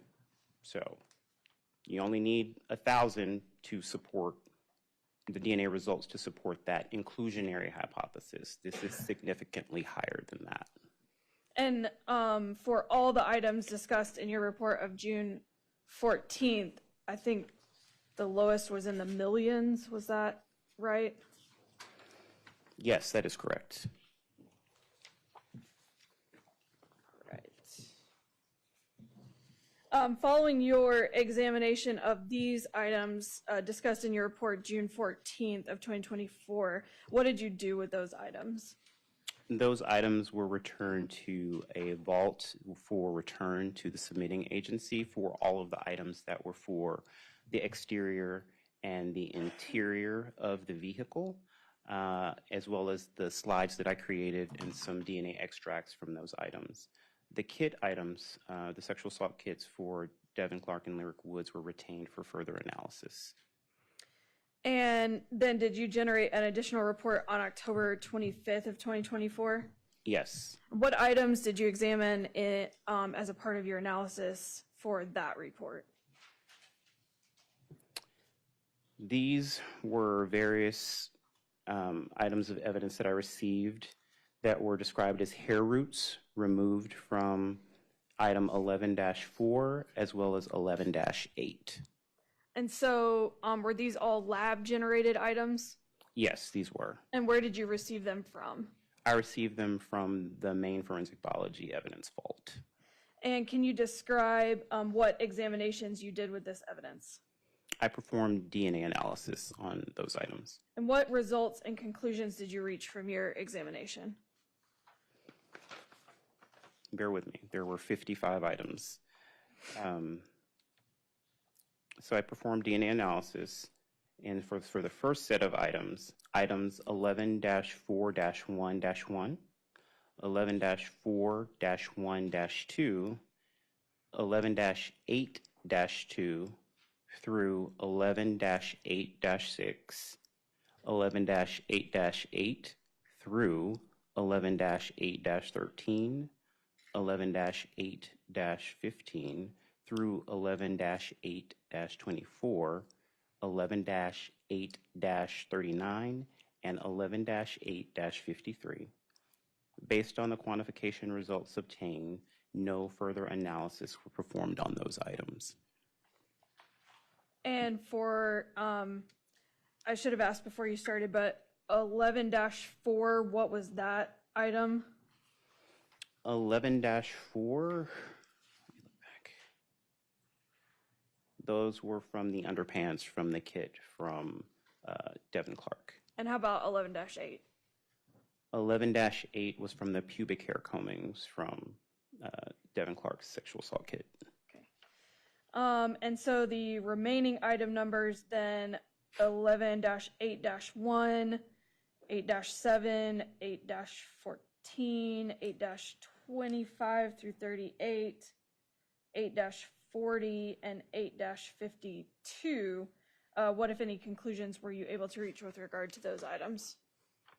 The DNA profiles obtained from the hair roots removed from hair in item 8, items 11, 8-1, 8-7, 8-14, 8-25, 8-38, 8-40 through 8-52 is being interpreted as a single source profile.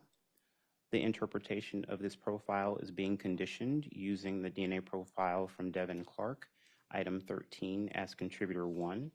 The DNA profiles obtained from Lyric Woods and Issiah Ross, items 10-1 and 14, respectively, are excluded as contributors to this profile. No profile frequency data were generated for the contribution of the DNA profile from Devin Clark to those items. So with regard to your analysis of these items, essentially no DNA was found that would not be consistent with Mr. Clark. Is that fair to say? So all of the evidence profiles showed the same information as the evidence, or as the profile obtained from Devin Clark. And then what did you do with that evidence when you were finished with it?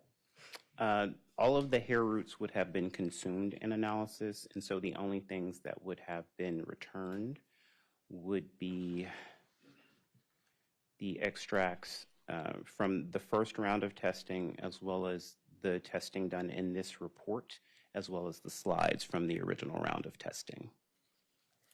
And then moving forward to your report dated November 21st of 2024, did you receive additional items of evidence to test? Yes, I did. May I approach the witness? You may.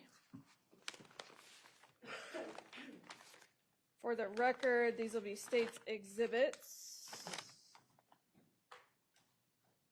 40, 41, 45, 60, and 74.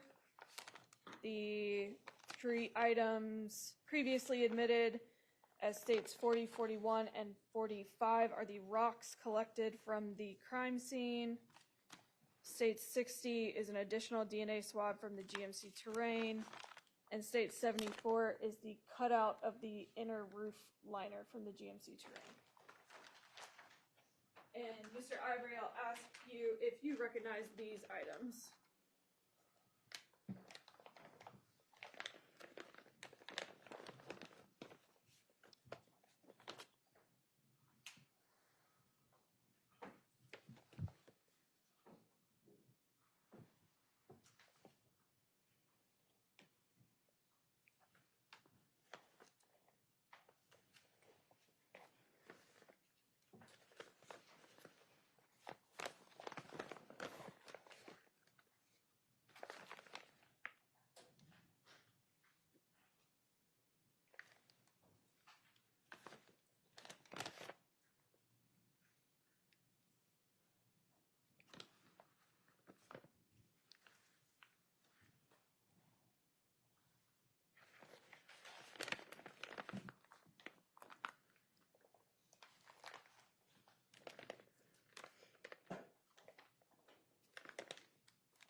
Yes, I do recognize these items.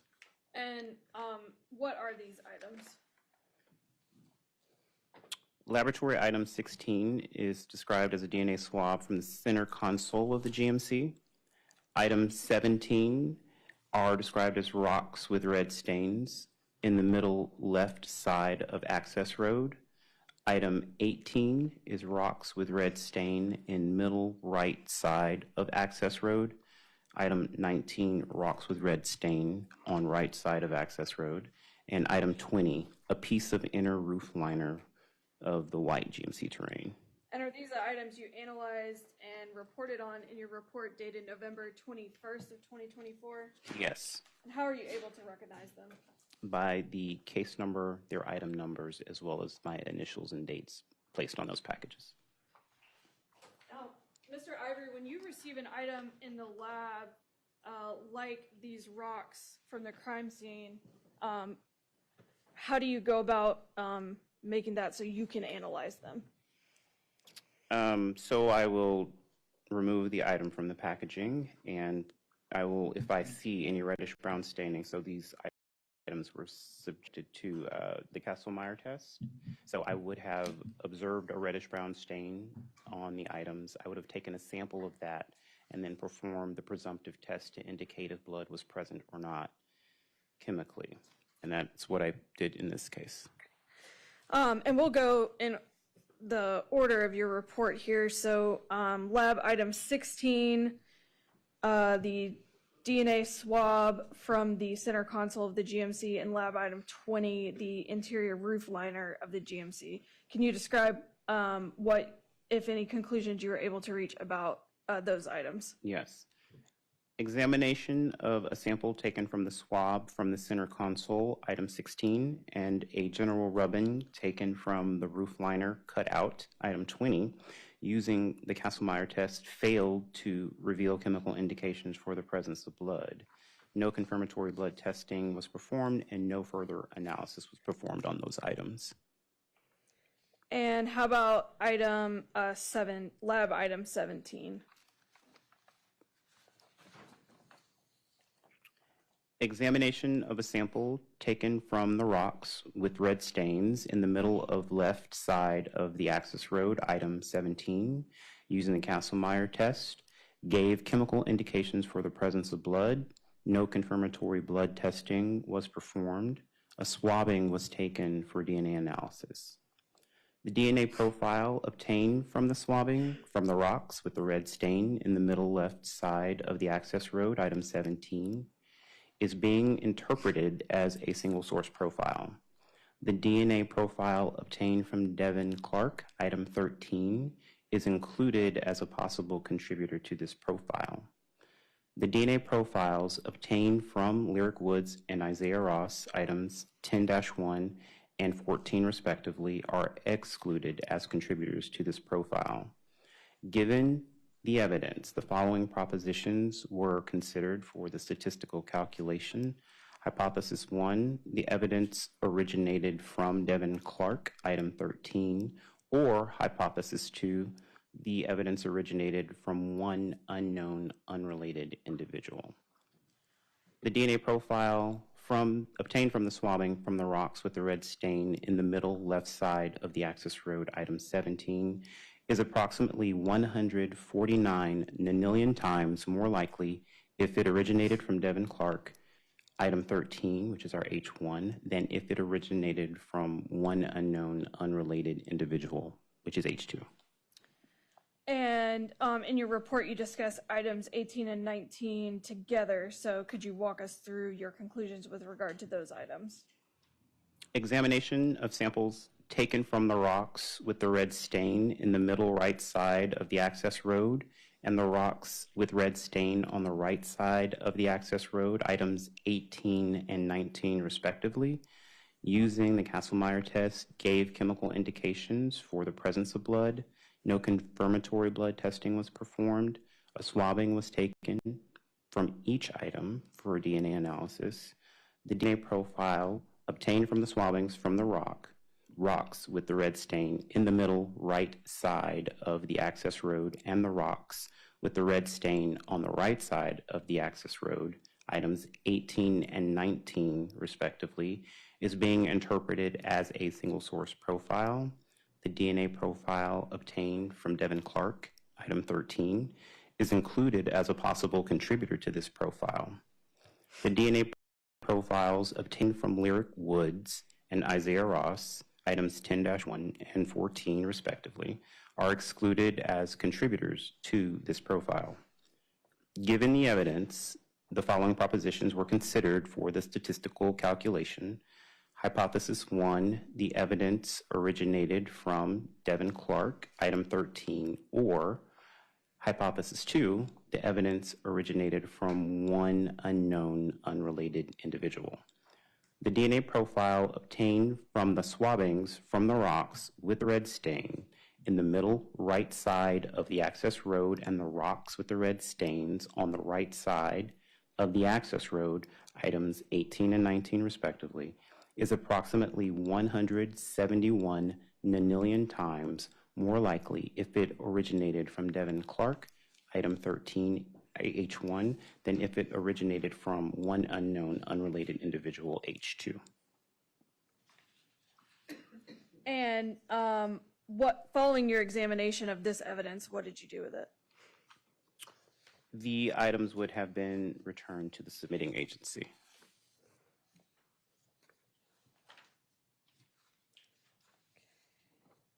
Looking now at your report dated September 5th of 2025, did you receive additional items for testing in reference to this case? Yes, I did.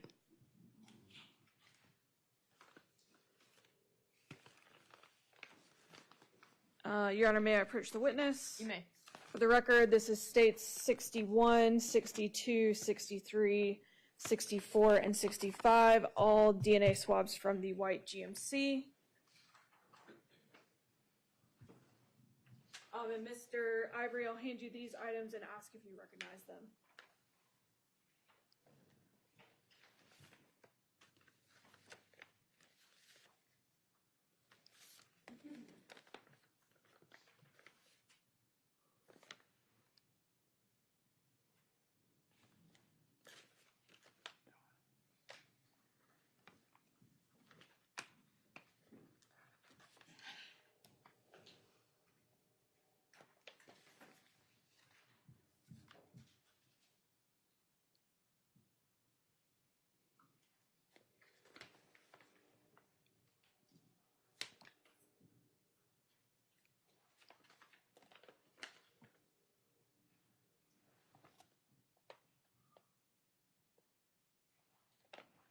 Yes, I do recognize these items. And are these the items you analyzed in your report dated September 5th of 2025? Yes, they are. Just why only 5 items per report? There are submission guidelines to our laboratory. Initially, in certain cases, like this one, their initial submission can be up to 10 items. Sometimes you can get an exception, but any subsequent submissions are 5 items or less. And walking through these items, which are lab items 21 through 25, items 21, 22, 23, and 25 are grouped in your report. Can you describe what, if any, conclusions you're able to reach with regard to those items? Items 21, 22, 23, and 25. Examination of the swab samples taken from the white GMC from the right side of the center console, item 21, the lower right center of console, item 22, lower middle portion of center console, item 23, and the inside door pocket of the right rear door, item 25, using the Kastle-Meyer test, failed to reveal chemical indications for the presence of blood. No confirmatory blood testing was performed. And was there any further analysis done on those items? No, there was not. And taking a look at item 24, the swabbing from the right front rim of the white GMC, can you describe what conclusions you're able to reach with regard to that item?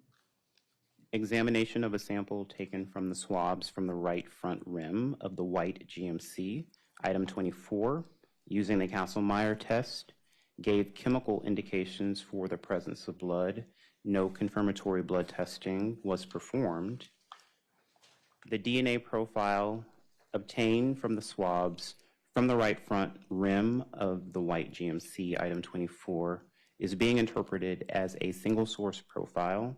The DNA profile obtained from Lyric Woods, item 10-1, is included as a possible contributor to this profile. The DNA profiles obtained from Devin Clark and Issiah Ross, items 13 and 14 respectively, are excluded as contributors to the profile. Given the evidence, the following propositions were considered for the statistical calculation. Hypothesis 1, the evidence originated from Lyric Woods, item 10-1, or hypothesis 2, the evidence originated from one unknown unrelated individual. The DNA profile obtained from the swabs from the right rim of the white GMC, item 24, is approximately 7.74 decillion times more likely if it originated from Lyric Woods, item 10-1, H1, than if it originated from one unknown unrelated individual, H2. Now, I think you've said it a couple of times, but I'll ask you here with regard to item 24. Why was no confirmatory blood testing performed after the Kastle-Meyer test? So generally, we try to strive for the DNA profile. So the more you consume of an item, the less there is for DNA. So it is not traditional for us to cut something multiple times in order to say something is a particular body fluid, because you may not get a DNA profile at the end. So it's more to conserve the sample for DNA analysis. And once you finished examining the lab items 21 through 25, what did you do with those items? Those items would have been returned to the submitting agency. And finally, taking a look at your report dated January 7th of 2026, did you receive additional items to test in regard to this case? Yes, I did. May I approach the witness? You may. This is states 66, 67, and 72 for the record. All DNA swabs from the GMC terrain. And Mr. Ivory, I'll ask if you recognize these items.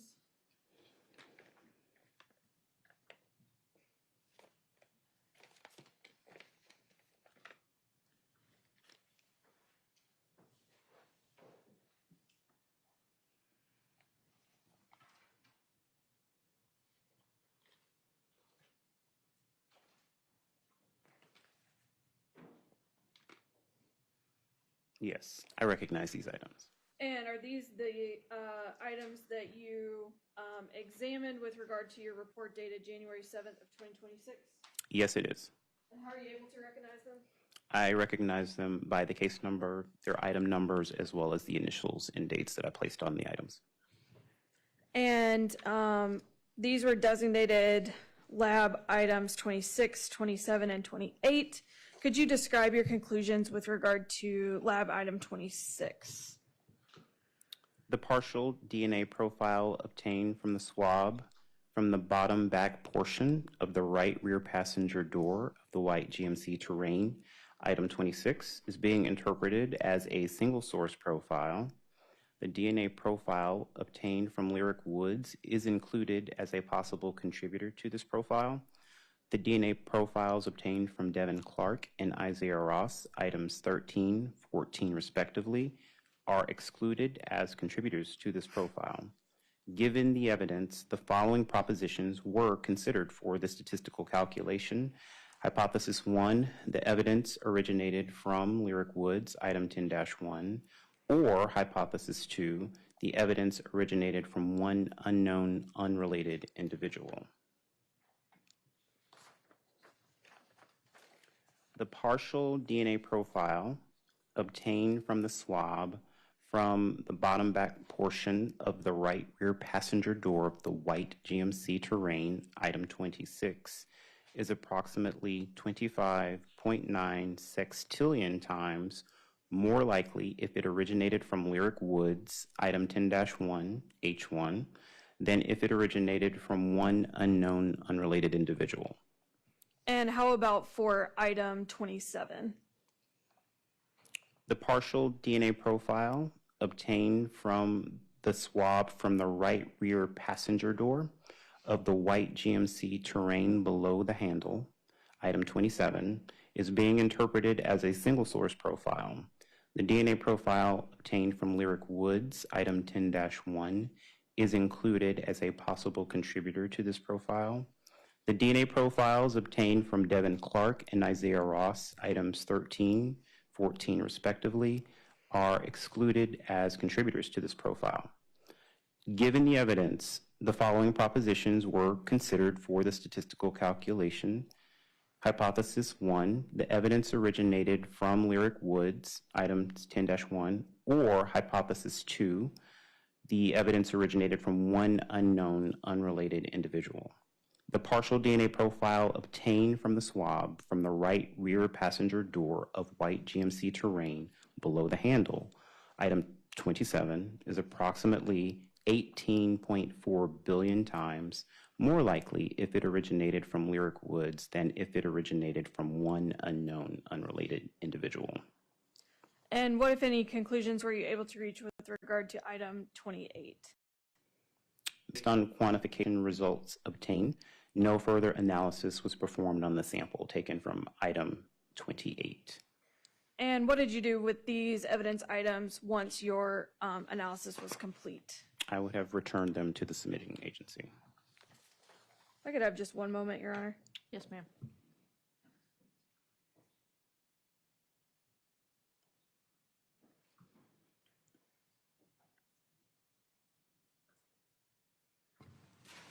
That's all I have for this witness, Your Honor. Thank you.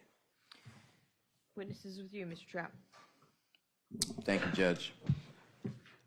Mr. Ivory, sounds like you did your fair share of testing in this case. Yes, I did. Since we were talking about the testing on January 7th, 2026, I figure I'll start there and work my way backwards. Is that all right? That's fine. So, in this testing, there were DNA swabs from the GMC vehicle. Is that right? That's correct. The first test, item 26, was this testing of the right rear passenger door of the white GMC Terrain. Is that correct? Yes. Were you given any indication if this was the inside of the door or the outside of the door? No. Now, item 26, you said there was a single source profile. Is that right? Yes. When you described your testing for item 26, did you perform the Kastle-Meyer test? No, I did not. And so is that because you did not see the presence of blood? No, that was because the indication was for DNA analysis, not presumptive blood testing and DNA analysis. All right. And so when you get these requests to test an item, it'll specifically say look for blood or don't look for blood, or is that something you do instinctively, or is that part of your protocol? In general, yes. Sometimes you do have to get clarification from submitting agencies as to what type of testing should be performed. Okay. Now, do you have any indication in your notes that you weren't supposed to do the Kastle-Meyer test, or you were only supposed to look for DNA? Do you know what specifically you're supposed to do with this rear back passenger door? May I refer to my notes? Yes, please. This would have been...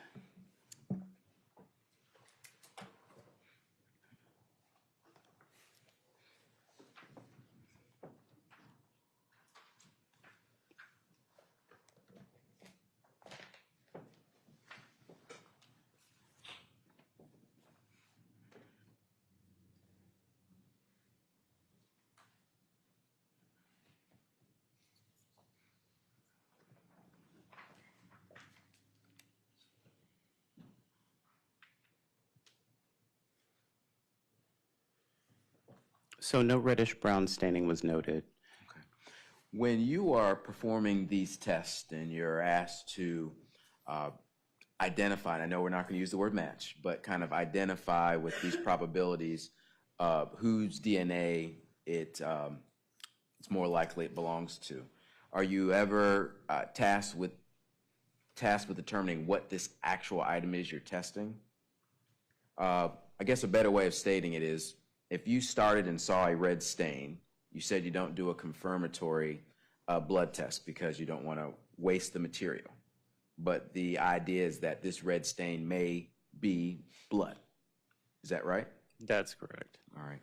But if you don't see a red stain and then you begin to test for DNA, do you then take any further steps to determine that this item is, let's say, was a sexual assault kit, this item was semen, or this item was sweats, or this item was from a hair? Do you understand what I'm saying? So are you asking if body fluid testing is done on the back end after DNA analysis? What I'm asking is, do you know what you're testing when you're testing for DNA? You mean the actual items of evidence? Yes, sir. I can only go by the description. So say if it's swab evidence, how it was collected, I'm not privy to. So all I have is the item before me, which is contained in the packaging, which has a description on it. And then I compare that to the inventory list of items that were submitted to see if they are the same. Thank you.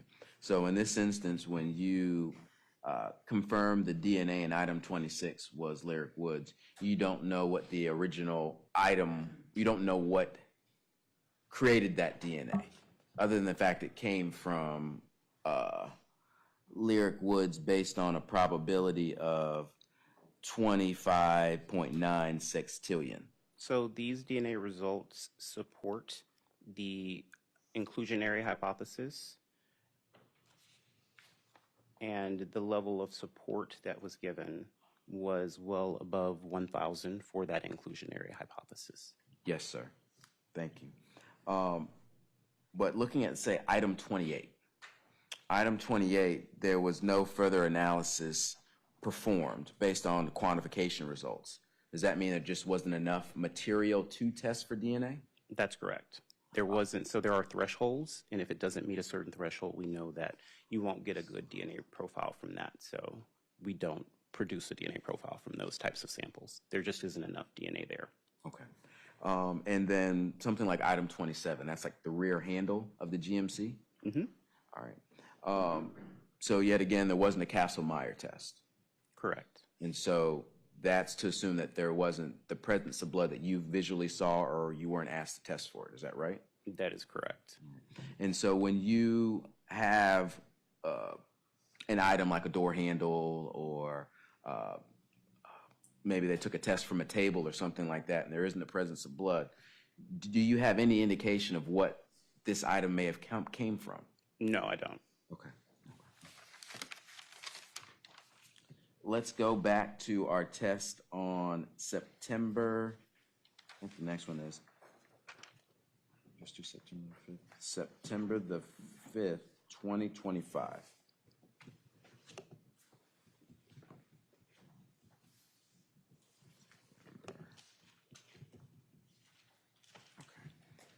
All right, so on September the 5th, 2025, there were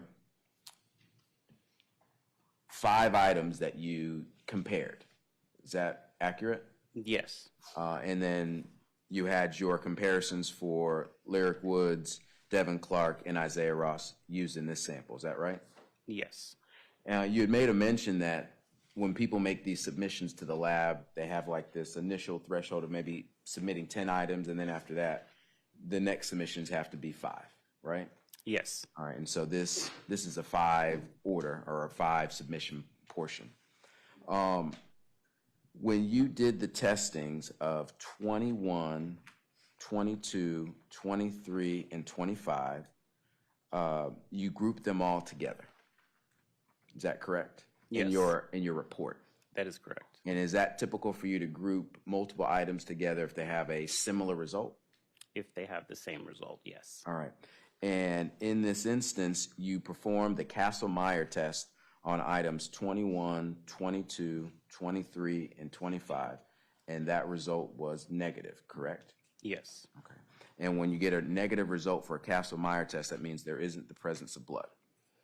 It doesn't necessarily mean that. It is a chemical test, so there could be things that below that, but it gives me no indication that it would be a good source for DNA analysis. So you need enough material to produce that profile, and if you get a positive indication, that's a good source, or if possible, to produce a DNA profile. All right. So the Kastle-Meyer test in and of itself does not determine the presence of blood. Is that what you're saying? It does determine if you have a chemical indication for the presence of blood. It's used as a screening tool just so that I can have a high confidence that if I take the sample forward, I may be able to produce a DNA profile. That's why it's used. Okay. So item 21 was the right side of the center console of the white GMC. Correct? Yes. Okay. And when you did the Kastle-Meyer test on that right side of the center console, the Kastle-Meyer test was negative. Is that right? That is correct. And item 24 was different, and that's why you put it in a separate portion of your report, because that tested positive. Is that right? Yes, that gave a chemical indication that blood was present. Okay. And in this instance, did you see and visually see that there was a red substance? Were you told? How did you know to look for this or test for the Kastle-Meyer on item 24? May I refer to my notes for that? Yes, please.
The appearance of a reddish-brown stain.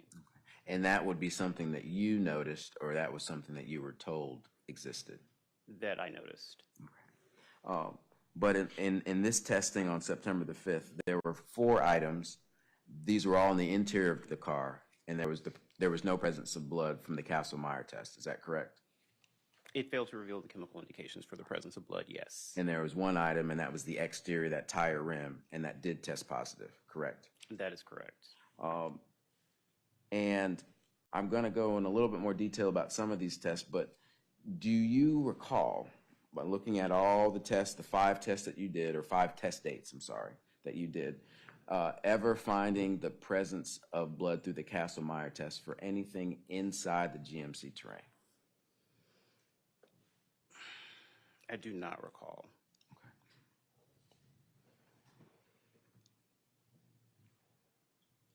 Let me look through my reports, please. Yes, sir.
Nothing described as being from the interior of the vehicle gave chemical indications for the presence of blood.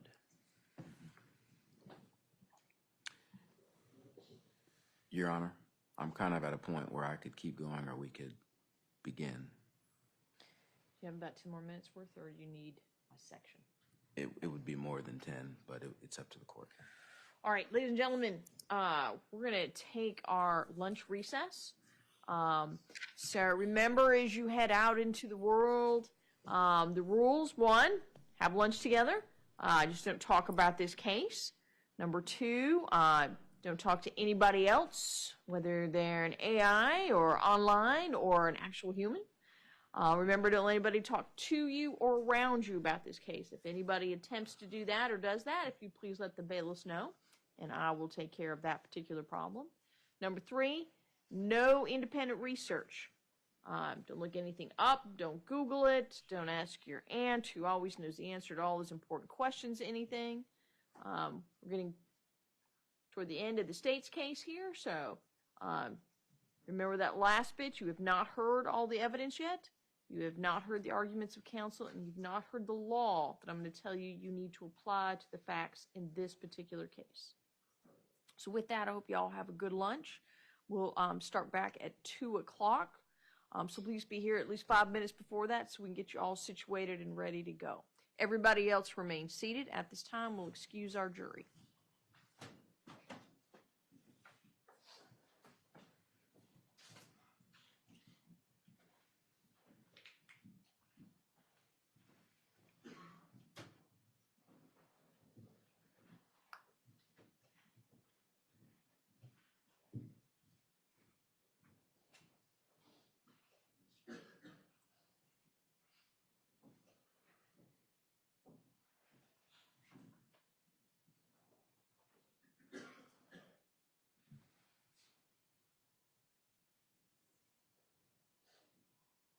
All right, all our jurors are outside the courtroom.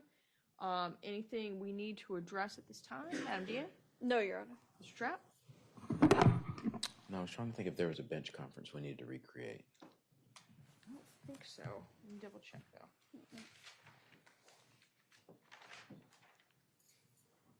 I didn't write anything down. Okay. So I think we're all right. But if you remember, we'll put that on the record when we get back from lunch.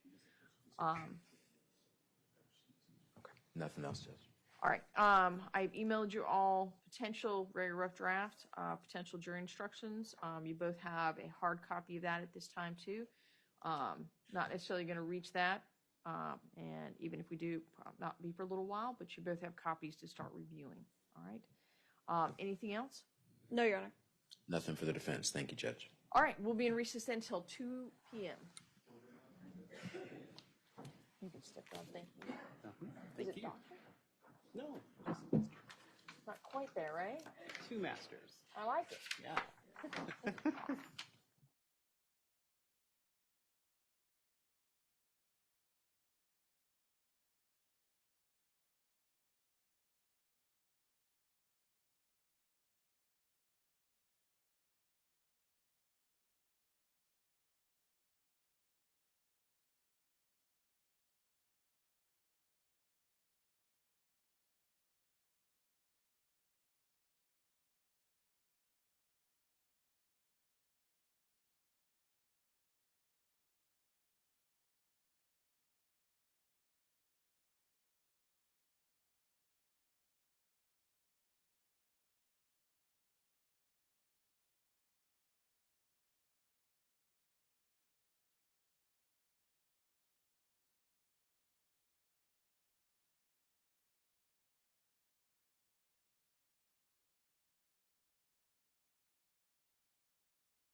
All right, we've got everybody back with us at this time. I believe, Mr. Trapp, the witness is with you. Yes, Judge, thank you.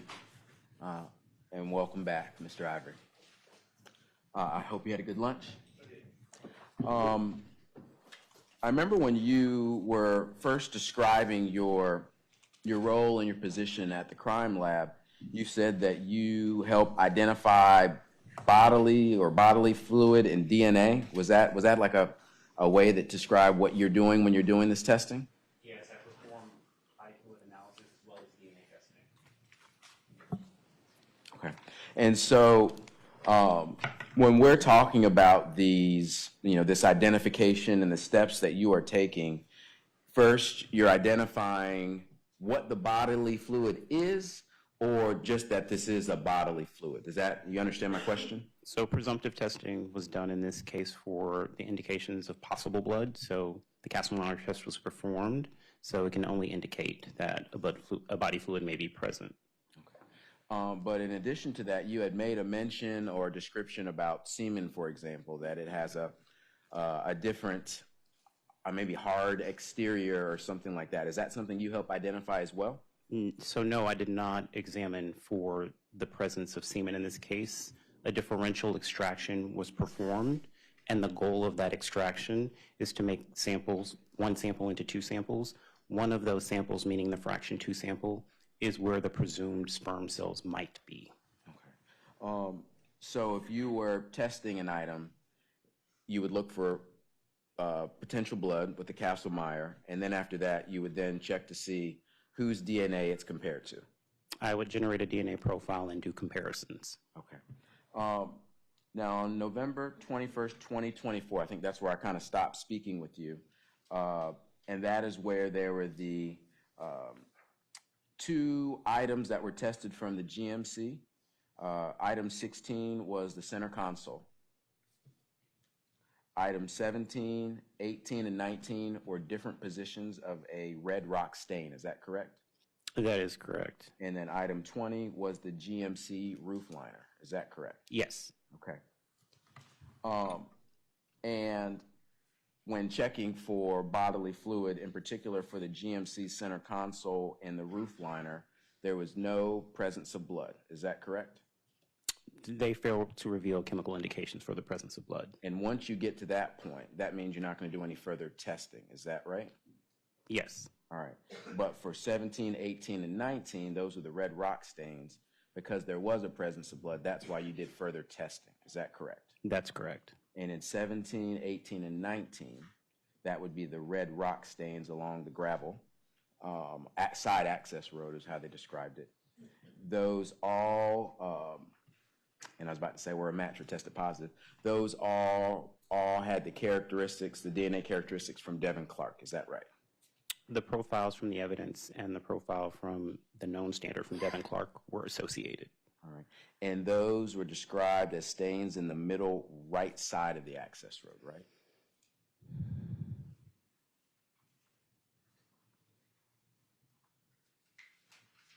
So 18s and 19, items 18 and 19 Yes. specifically, yes. Okay. And then 17 was the left side of the access road. That is correct. All right. So now let's make our way to the test on October 25th, 2024.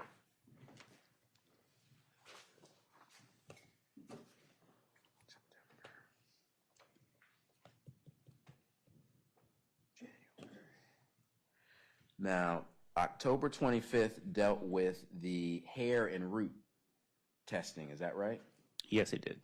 When you received this hair and root testing, you weren't looking for the bodily fluid of blood, is that right? That's correct. You were only looking for DNA. Yes. And when you're doing this testing, are you given any idea, other than these descriptions, of what am I looking for? Do you have any preconceived notions, or do you just kind of test and compare? I look at the descriptions on those items and then test and compare, yes.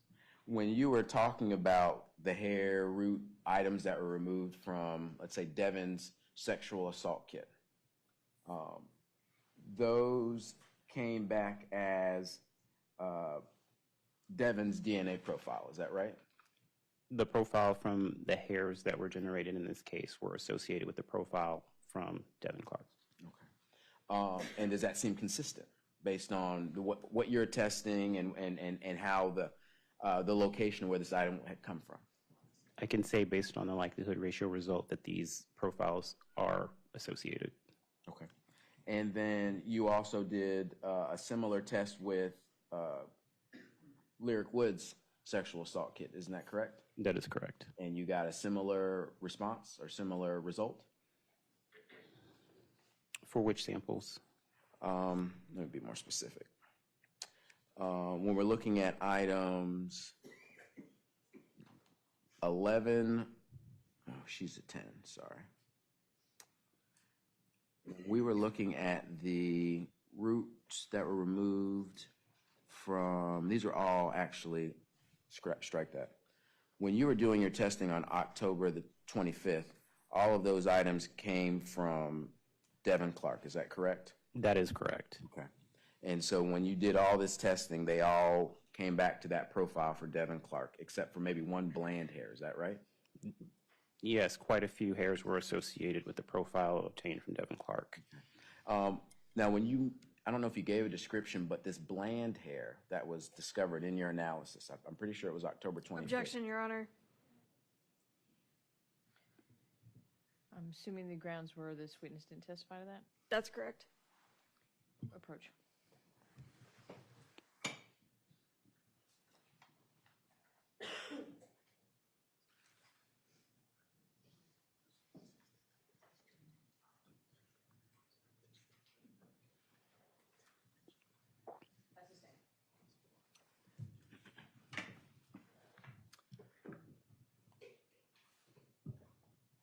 Mr. Ivory, in your analysis just of this one day from October 25th, you found that the profile of what you tested was similar to, if not identical to, the person that it came from. Is that correct? The results support the hyclusionary hypothesis. Okay. Yes. Thank you, sir. Now, when you began your testing on June 14th of 2024, there were several items that you tested. This is the larger sample. And right page. There were tests done that had, I guess, a primary contributor, and then there was discussion about a secondary contributor. Did you have to do a further test in order to determine that secondary contributor? No. Okay. So that information was developed when you did your normal testing? Correct. You didn't have to take an extra step to get there? No. Okay. So when we're talking about item 6 from the June 14th, 2024 testing. Now, item 6 was the DNA swab from the interior front passenger door handle. So that would be that door handle that's right there in the front, right next to the driver on the passenger side, right? Yes. And you said that there was analysis done and that there were 3 contributors. Is that right? That's correct. But in your description of these 3 contributors, it was not made clear that it was one of these standards. Is that fair to say?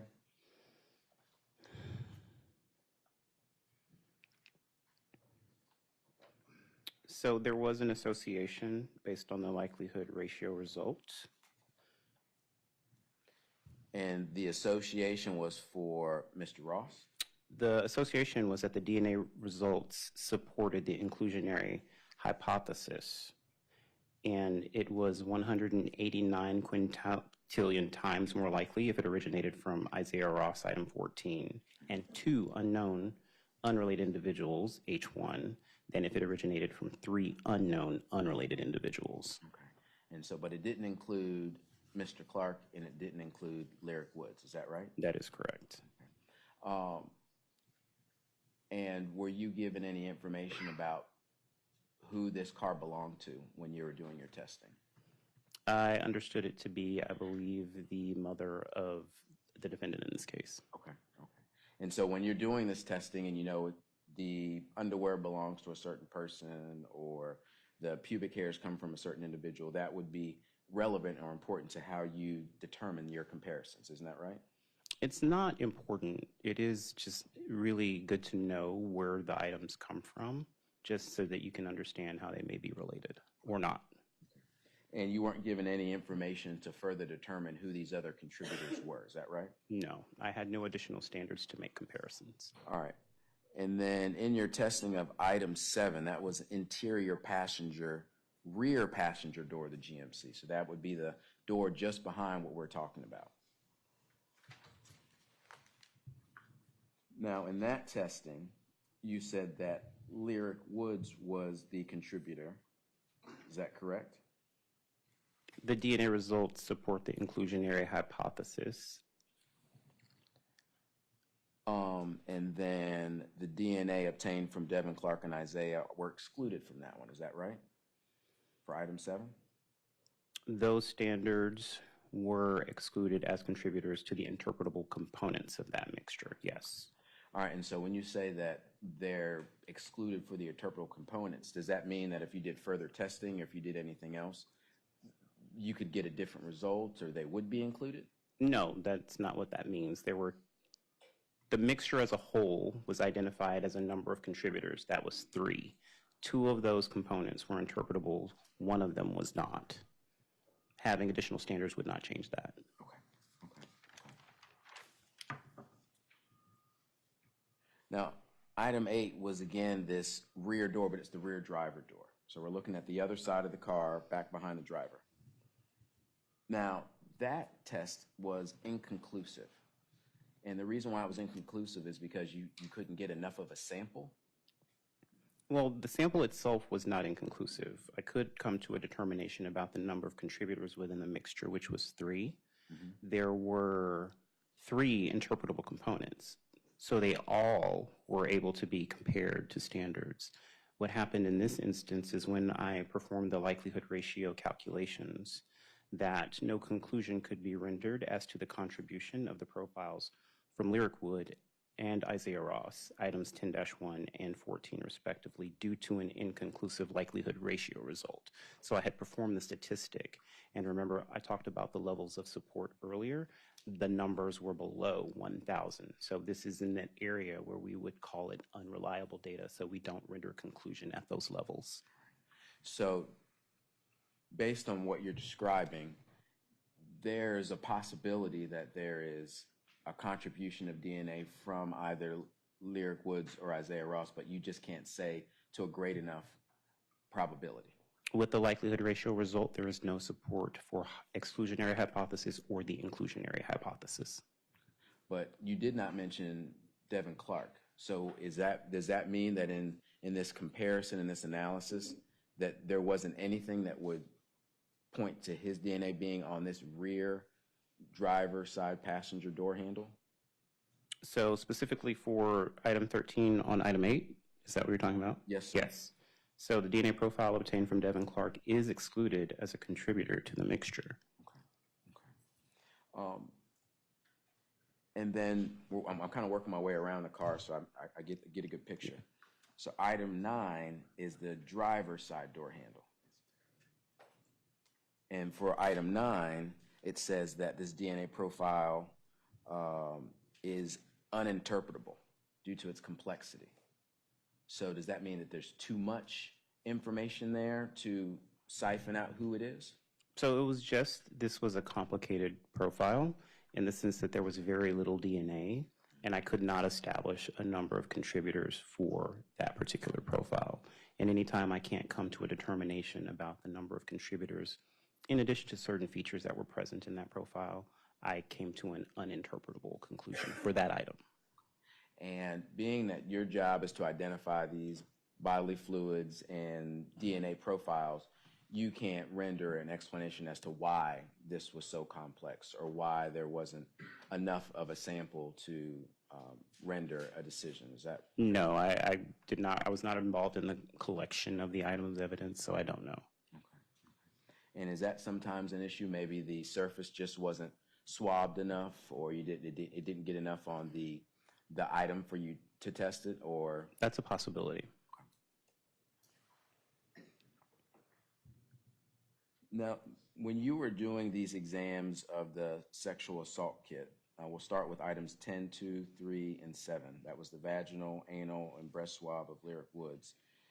The testing I have here is that it was only female DNA associated. Is that correct? That is correct.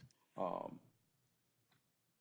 then when we got down to item 10.4 and they did the oral swab, that's where we started having these differential testing. And there were 2 contributors that were found in some of these instances. Yes. But no additional testing got you to this second one. I think you said fraction 1 and then fraction 2. Mm-hmm. How is there a fraction if it was the same test and you got these results using the same analysis? Remember I said that for the differential extraction, I performed 2 separate extractions. Okay. So the first would be trying to isolate that DNA from those cells that might have been collected from that sample from the person's body. And then the second fraction is where if it's a semen-associated item, there could potentially be sperm cells that are present. That second extraction is really important because the first set of chemicals aren't strong enough to break down any cells, cell walls, or cell membranes from a sperm cell.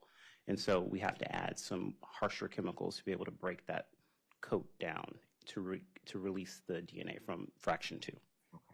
And yeah, you had made a mention that you can't say for sure that this sourcing was semen, but you also can't exclude and say it's not. Is that correct? That's correct. Okay. So that's talking about the oral swab they did for Miss Woods. Now, 10.5 is the swabbing from her underwear. And that also had this fraction 1 and fraction 2 where Lyric Woods was a contributor and also Devin Clark was a contributor. Is that correct?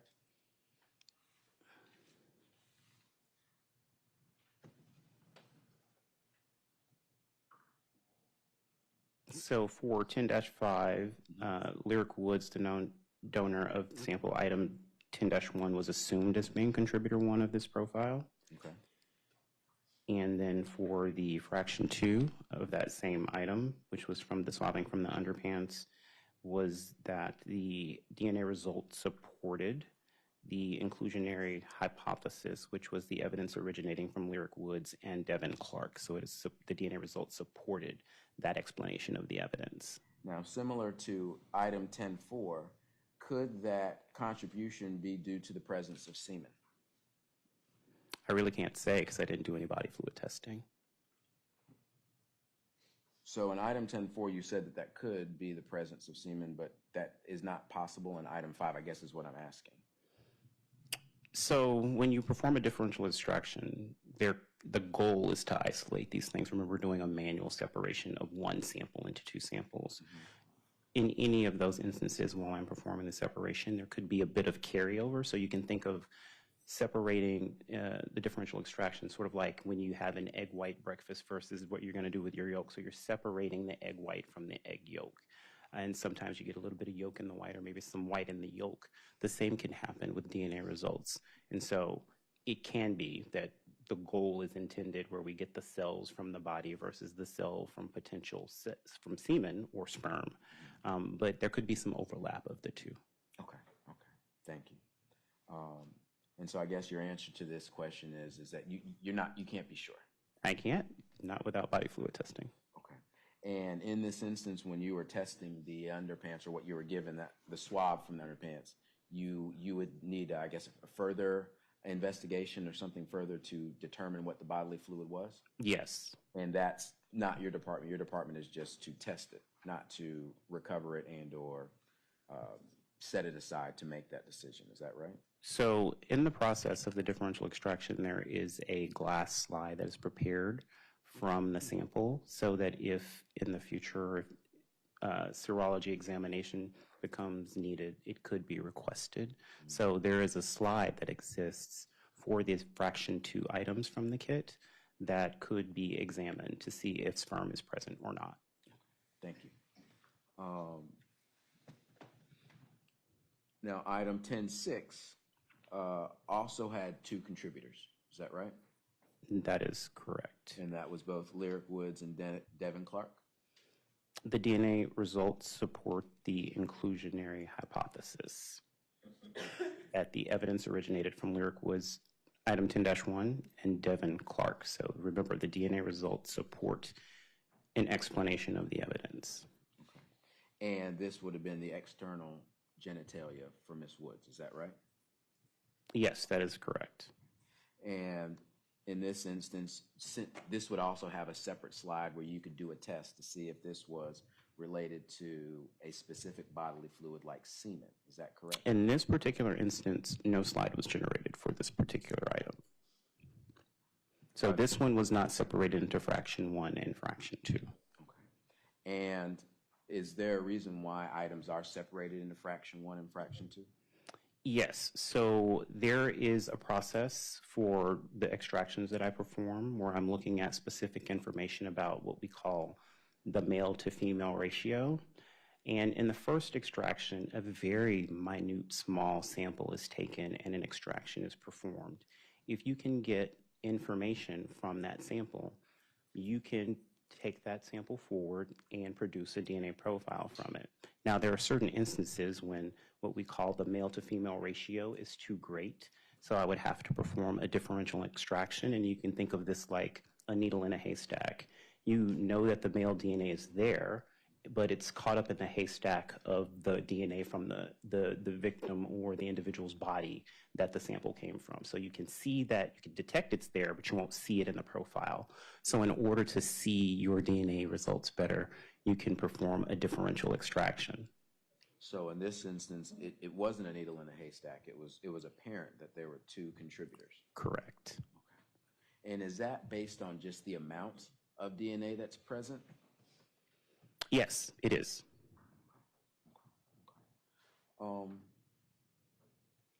Now, in this item 11.3 was the oral swab for Devin Clark. And that was one of those single source profiles where there weren't any other contributors. It was just Devin Clark's contribution as DNA. Is that correct? Yes, Devin Clark, the donor of the known sample, 13, was assumed as being the contributor to this profile. Okay.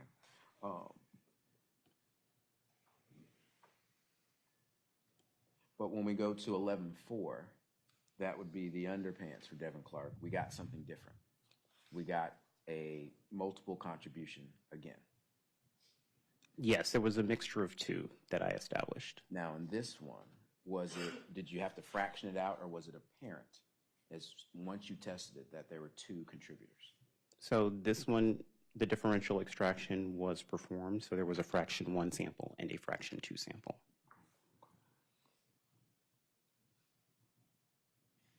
Now, I know when Madam DA was talking to you, there was tests that had these ratios, and they were numbers that aren't traditionally used, like nonillion and sextillion. But one of these had a profile where the amount was only in the millions, and that was this genitalia swab in 11.5 for Devin Clark. Is there a reason why that one was much lower than the other ones? It would depend on the nature of the profile and the information that was present in the sample. And so based on these results, I'd have to look at the actual graphical illustration of the profile to tell you specifically. Do you mind if I refer to my notes? Well, I guess I'm thinking more like big picture. You mentioned that 1,000 is kind of like the baseline. If it's above 1,000, then you have reliable data, and then as you get higher and higher, it's more reliable. Is that a fair assessment, or is that not quite as cut and dry? It's not that cut and dry, but the level of support for the inclusionary hypothesis, as long as it meets that 1,000 threshold, it's really solid data. Okay. So it really doesn't matter if it's a million or a million. As long as we know it's above 1,000, it is reliable. It supports the inclusionary hypothesis if it meets that level, yes.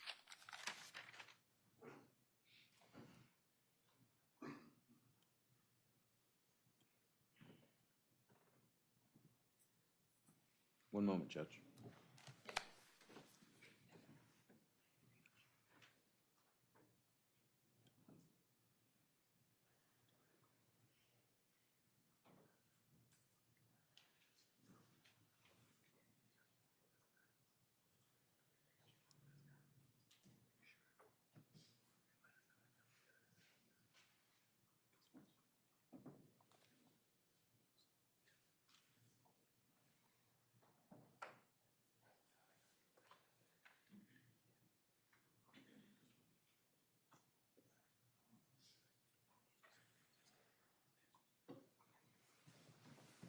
No further questions from the defense, Judge. Thank you. Redirect. Just briefly, Your Honor. Mr. Ivory, how easy is it to transfer DNA between one person and another? That's a complicated question. It's unknown, so different people shed DNA at different rates. So one person could be what we call a high shedder, and they could leave DNA everywhere, and another person may not contribute any DNA whatsoever. So if I were to rub Sergeant Goodwin's head here, and then we were to take a swab and test it, those results could be kind of all over the place. Is that what you're saying? You may or may not be detected on that item, yeah. But he would likely be detected on that item. It's possible, yes. Okay. Because you take a sample from someone's body, you would expect to find them on their body. That's all I have, Your Honor. Thank you. Recross. No further questions, Judge. All right, may we excuse this witness? Yes, Your Honor. Yes, Judge. Thank you. Thank you so much for being with us. You're excused from any other prosecuting obligation.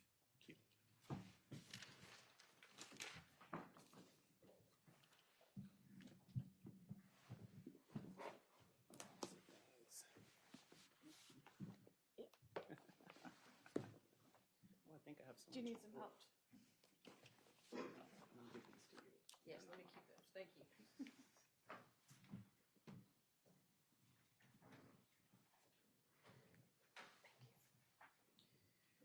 All right. Zora? Your Honor, the state does not have any further witnesses.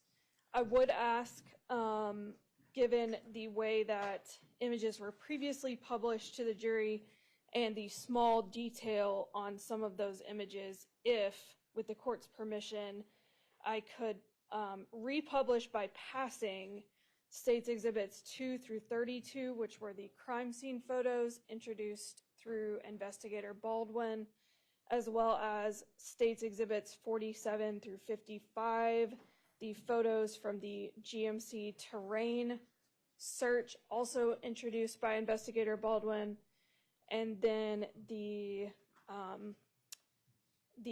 messages from the Snapchat return, States Exhibits 130, 132, and 133, introduced by Sergeant Goodwin yesterday.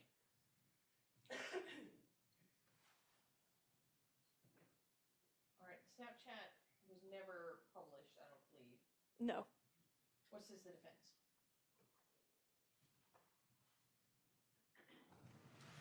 No objection to that, Judge. Madam Clerk and Bailiff, let's do this. Let's do 2 through 32, starting at juror number 1, and let's do 47 through 55, and juror number 6. And the Snapchat. Do that after. Thank you. There's 2 through 32.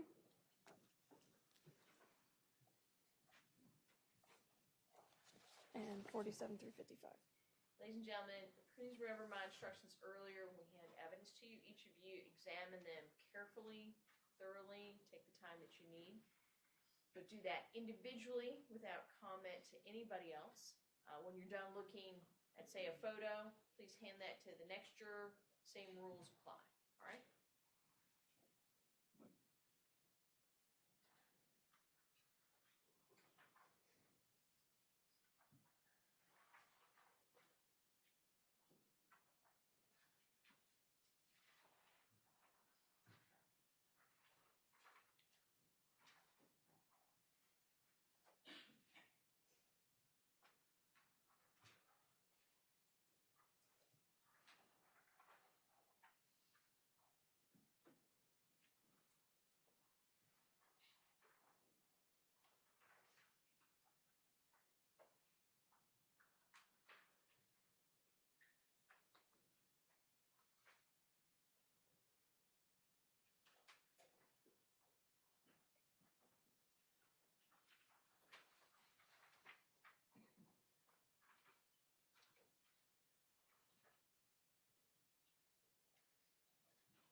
why don't we take 130 and 133 and start that at juror number 1.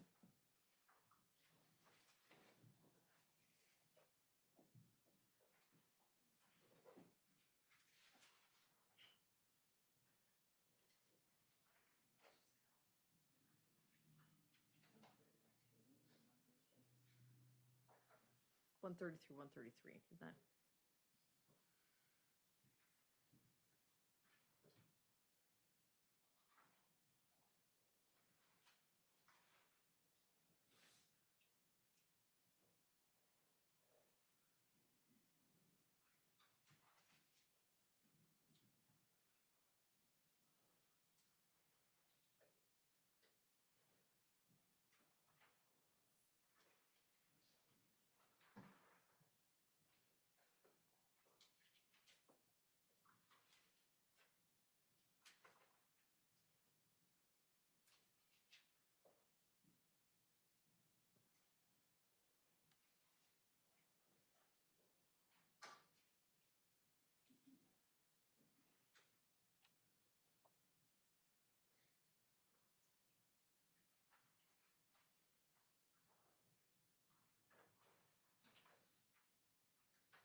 Whenever our last jury gets done with the Snapchats, each page, just hand it back up to juror number 6. Please. 7, sorry.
Your Honor, thank you for that, and the state rests. All right, ladies and gentlemen.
All right, all of our jurors are outside the courtroom at this time. Your Honor, now that we're at the close of all state's evidence, the defense would now like to raise their first opportunity of a motion to dismiss. Mr. Ross is charged with 2 counts of first-degree murder, which would be found guilty. They would have to show that he showed malice, premeditation, deliberation, and the intentional unlawful killing of both Lyric Woods and Devin Clark. The state has provided information that these 2 individuals were found dead on Buckhorn Road. They provided evidence that there are similar shell casings on the scene, and they have provided some testimony from an individual who says he has knowledge of what happened that night, but his information that he has provided, at least in this courtroom and in this video, was not consistent with what the state's evidence would show. So I don't believe that they have shown or made a proper showing of either malice or premeditation, deliberation, or that Mr. Ross committed these acts. Thank you. Thank you. The motion is well made. I am going to respectfully deny the motion. I will find that on each and every element of the counts, both counts of first-degree murder, that the state has introduced sufficient evidence to go to the jury on each of those particular charges. All right. So, Mr. Trapp, we now come to another part of the trial where we needed to discuss what, if anything, the defense is going to do. Do you mind if I speak with Mr. Ross? Not at all. Go ahead and say that, Mr. Ross. So, Mr. Ross, we sort of talked about this a little bit yesterday. The state has rested, which means they have put on all the evidence they're going to put on at this time. Now comes 2 decisions that you have to make as the defendant. The first decision is the decision about whether you're going to choose to testify in this trial or not. That decision to testify is a decision that rests totally and completely with you. It's a decision that your attorney cannot make, your family cannot make, I cannot make, anybody cannot make. That decision rests solely within your discretion. It is a decision that is yours and yours alone. If you choose not to testify, I will give an instruction to the jury saying that they are not to hold that against you. Have you had an opportunity to speak with your lawyers about the pros and cons of testifying at this trial? Yes, ma'am, I have. And have you discussed with them potential trial strategy in relation to you testifying or choosing not to testify? Yes, ma'am. And have you had sufficient time to talk with your lawyers about this choice? I have. Have you reached a decision about whether you're going to testify in this case? I will be testifying. All right. Let the record reflect that I've had the conversation with the defendant in open court with his attorneys with him, that Mr. Ross has demonstrated that he understands that his decision to testify is his decision and his alone. That Mr. Ross understands there are pros and cons of testifying during this trial. Mr. Ross has indicated he's spoken with his attorneys and discussed trial strategy in relation to whether he should testify or not. That he does not need any additional time to ask questions or talk any more about this decision.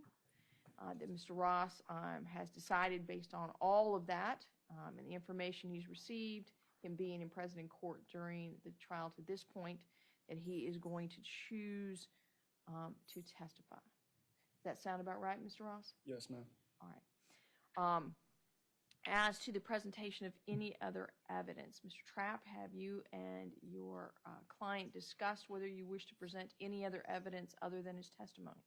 No, Your Honor, we will not add any other evidence other than his testimony. Mr. Ross, let me just ask you a couple more questions, okay? Yes, ma'am. All right, so Mr. Ross, have you had an opportunity to speak with your lawyers about putting on testimony other than your testimony? I'm sorry, can you repeat that? Yeah, have you talked to your lawyers and thought about the trial strategy, about whether you want to put on evidence other than you testifying? I believe we have All right. spoken about maybe having my mother just trying to confirm a few details. But overall, the main thing itself would be me testifying. And do you agree with the trial strategy that you all have adopted? Yes, ma'am. All right. And it seems that strategy is that you're not going to be presenting any other evidence other than your testimony. Does that sound right? Yes, ma'am. And is that a trial strategy that after talking with your lawyers and discussing the pros and cons about that you agree with? Yes, ma'am. All right. So I will just show Mr. Ross again in open court has indicated he understands that he has to make a second decision about whether to present testimony or evidence other than his own testimony. Mr. Ross has indicated he understands that he's had conversations with his lawyers about the trial strategy of placing on any other evidence or testimony, that they've decided not to put on any other evidence or testimony, and that Mr. Ross agrees with that trial strategy. Does that sound about right, Mr. Ross? Yes, ma'am. All right. All right. So what we will do then is have a 15-minute recess, at which time we'll have the defense presenting evidence which will come in the form of Mr. Ross's testimony. Does that sound all right? Yes, ma'am. All right. All right. Then we'll be in recess for 15 minutes. We'll be back at 4 o'clock. Recess afternoon.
Why don't we just hang on just one second, Mr. Ross? Is there anything we need to address before we bring the jury back in? Yes, Your Honor, just briefly, there is one witness on the state's witness list, Dylan Hendricks with the Orange County Sheriff's Office.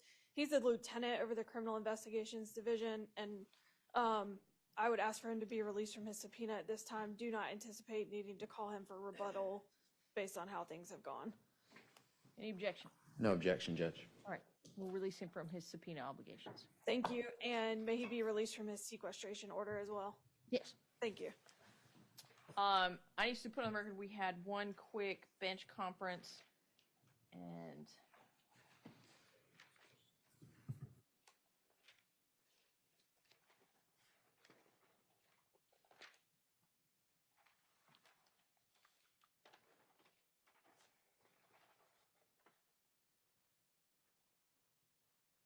it was just during the cross-examination of the DNA expert, and Mr. Trapp was asking some questions that sort of crossed over into the hair analyst expert.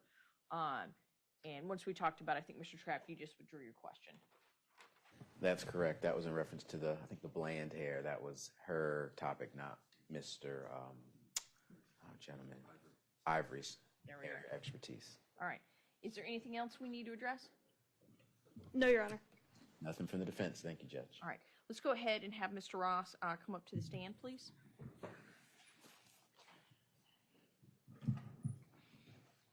We go ahead and bring our jurors in.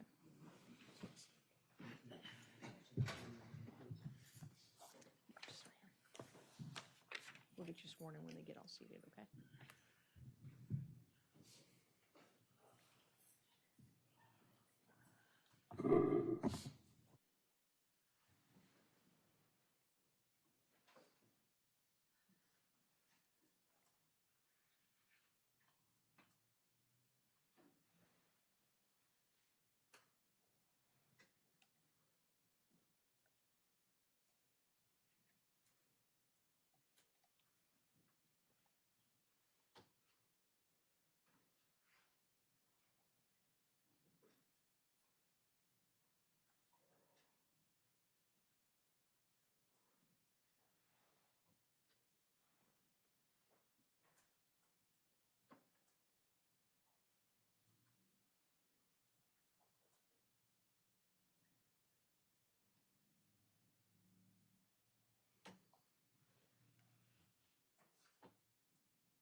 All right, we've got everybody back with us.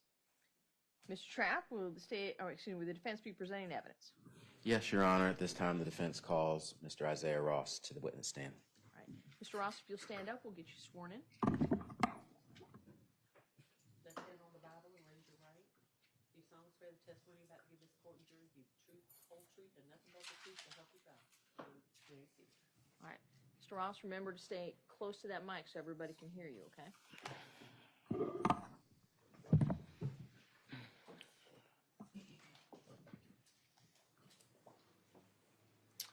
Good afternoon, Mr. Ross. Good afternoon. First, I want to ask you, when did you move to North Carolina? I want to say I moved to North Carolina. Sorry about that. My sophomore year in high school. Okay. And so would that have been around 2021? To the best of my memory, I would say that sounds about proper. About how old were you when you moved here? 16 years old. And when you first moved here, who did you live with? I lived with my mother and her partner. at the time, we were staying at his residence, And what was his name? Antoine Bryant. Did you have any other siblings or other family members living with you? Yes, I had 2 younger sisters and a younger brother. And when you moved here, what high school did you go to? I went to Eastern Elements High School in Mebane. And when do you remember first meeting Devin Clark? I would want to say not the day that I got there, but the day after. We were at one of Antoine's family members' houses, which was at the dead end part of the road, the last house on the street. We were all there. And how would you describe your relationship with Devin Clark after you met him that first day? I thought he was a pretty cool dude. I didn't really know too much about him, but based on the circumstances and how he was akin to Antoine Bryant, I figured that it wouldn't be the last time that we would see each other. We would probably hang out more in the future. Did you two hang out more after that first time you met? Yes, we have. About how many times do you think? I can't really say for sure, but not too many times. If I had to estimate, about 5 to 6 times.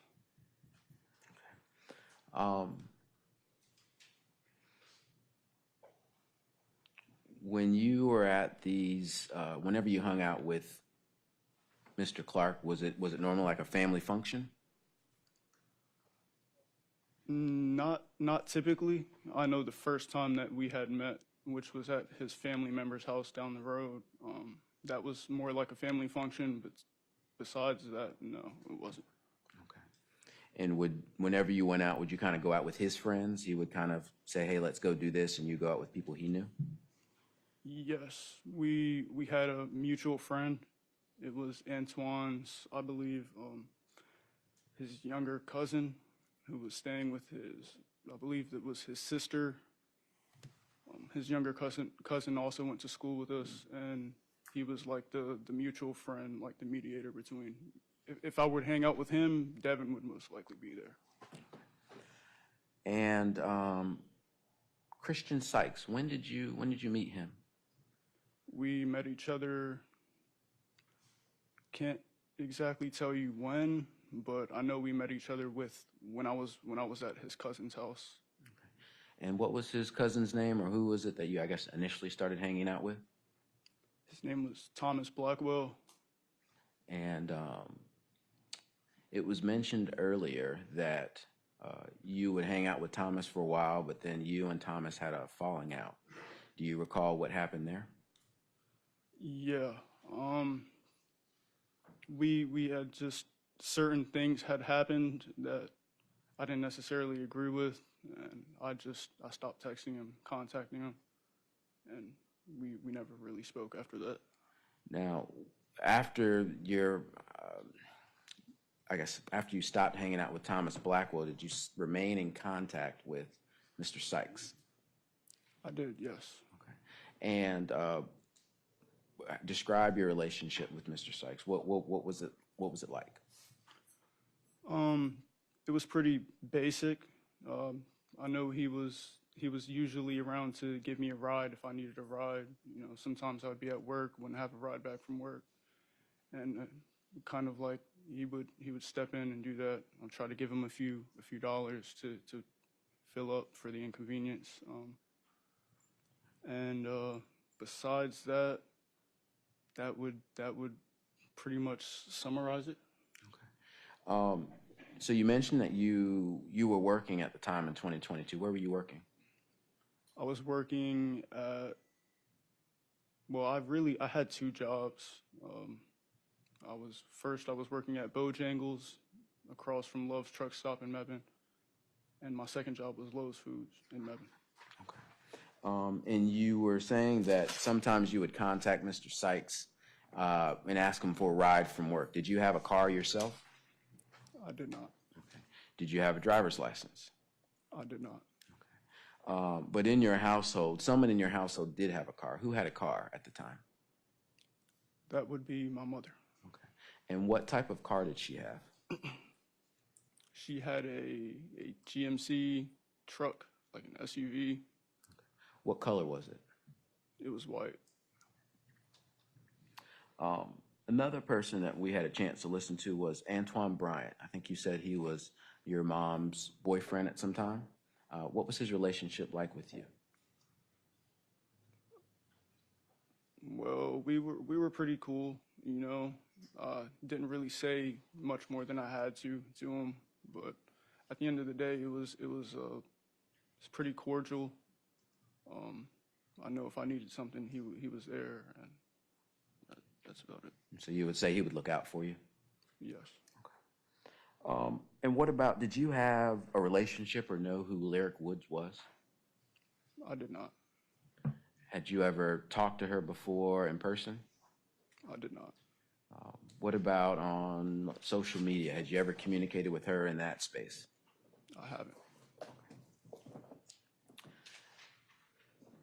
So in the late summer of 2022 going into the fall, were you still living with Mr. Bryan or were you living somewhere else? No, actually, I was staying with my mother. We had moved to Deerfield. It's an apartment complex in Mebane. And around the time of September 2022, were you still living there? I would say yes, yes. Now, on September 16th, that Friday, 2022, did someone contact you? Yes. Who contacted you and what did they say? I was mentioned in a group chat by Devin Clark. Once I had loaded on my Snapchat, I had seen that he had sent me a private message, and so I just kind of left the group chat message alone and went straight to the private message. What did he say in the group chat? I didn't go on it at first. I had actually went straight to our chat and read what he said there. He was pretty much asking me if I had been able to get a car and if I wanted free buns. And so what did you know that to mean? What does free buns mean? Sex. Okay. And after you got that message, you remember what time? Was it in the afternoon? Was it late night, early morning the next day? Do you remember? Yeah, it was pretty late that night. Not in really unusual time, but I was awake. I was awake a lot, so it was in the middle of the night. Okay. And after you got that message, what did you do next? Responded, saying that I could make something happen. I agreed, and I told him I would be there. How did you get there? I used my mom's car, and I went to his house to pick him up. So you had mentioned earlier that you didn't have a license. Did you get permission to take your mom's car? I didn't. Okay. And so in essence, you were sneaking out. Yes. How did you know how to get to Devin's house? Well, his house was in close proximity to the other residence, which would be Antoine Bryant's house, which, you know, I used to live there. And I kind of just typed in his address, and I knew the way. When I got close to the area, I knew how to get there. And so when you say you typed in the address, was this on your phone or was this on the GPS in your vehicle? It was on my phone. Okay. And so after you got to Devin's house, what did you say to him? What did you talk about? Well, when I had arrived, I opened my phone to let him know that I was outside, but in the process of me about to send that message telling him that I was outside, he ended up just getting into the car. Okay. And when he got in the car, where did he sit? He sat on the passenger side. Okay. When you picked him up, what happened next? He got in, you know, we acknowledged each other, shook hands. I asked him if there was an address that I was supposed to be going to. He gave me an address, and I typed it into my maps. So after he gave you this address, you put it in the maps in your car? No, in my phone. Okay. And did he say who you were going to pick up? No, he didn't. Did he say how many people you were going to pick up? He didn't. So you're driving to the next location. Are you two talking about, you know, what's going to happen that night? What was the conversation like? Well, I had noticed on the road that I needed gas. There was hardly any gas in the car. I made that known, said that we were going to have to stop and get gas. I think he thought I was talking about marijuana, because that's another word for marijuana. But I corrected myself, you know, kind of broke it down to him that I was talking about gasoline. He said, all right, you know, it's fine. We can go and get gas afterward. And I was like, all right. And then he passed me a vape, and I was hitting the vape while I was driving, and that's when he asked me if I minded if he went first. And so it's kind of where I really got the idea that there was only one person that we were going to pick up. I entered into the situation thinking we were going to go like pick up one person and then another person, but that confirmed that it was just one person. And so, yeah. Couple things. When Devin got in the car, did he have anything with him? Yes. What did He got in the car with a book bag. Okay. Did he show you what was inside the book bag, or did he just kind of get in with the bag and you guys kept going on your journey? He didn't show me what was in the book bag. The distance from Devin's house to the next destination, was it a far ride? I know you said there wasn't a lot of gas. Yeah, it wasn't that far. When you got to the location, or before you got to the location, did Devin give you any instructions on what to do when you got to this next destination? Yes, he told me, well, before the route had completed on my phone, he had told me to stop shy of the destination itself. And when I had parked the car, he told me to dim the headlights or darken the headlights, and yeah. And you said early on in this conversation with Devin, he told you that he was gonna go first. What did you understand that to mean? That he would be the one having sex with the girl first. Now, was that always the understanding? Not to my knowledge. I had originally thought we were going to pick up multiple women, 2 maybe, but yeah. Okay. And so when you got to the destination, I think you said you were supposed to dim your lights or something like that. What happened next?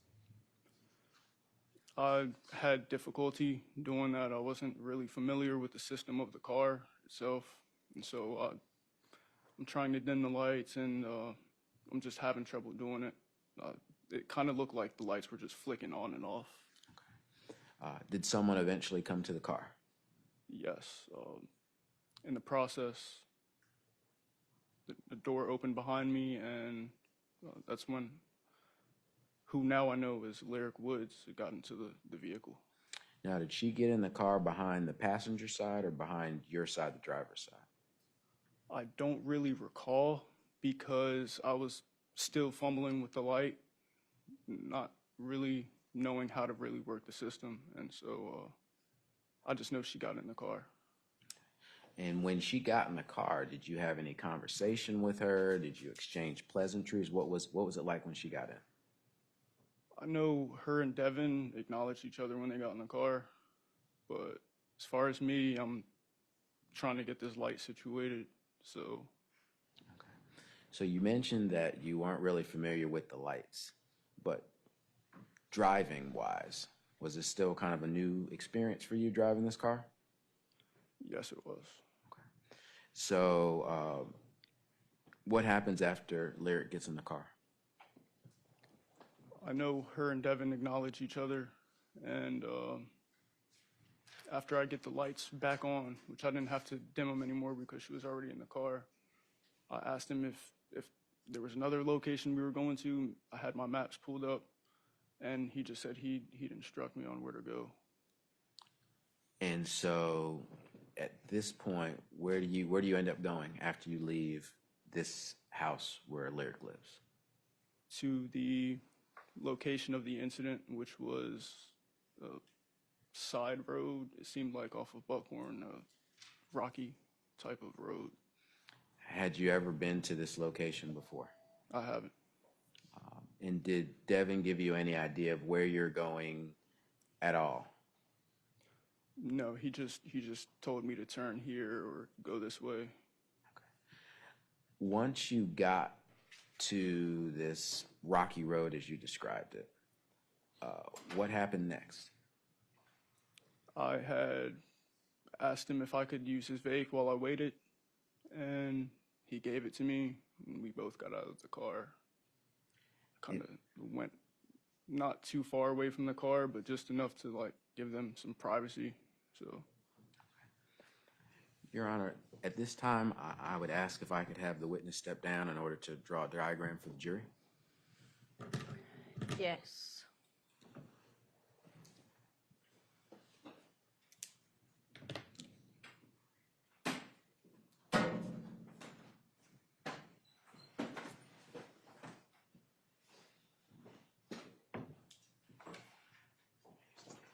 Or if you need to move, you can.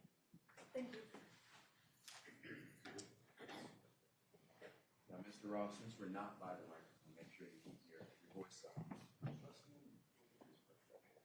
All right, so let's say that this line that I'm drawing here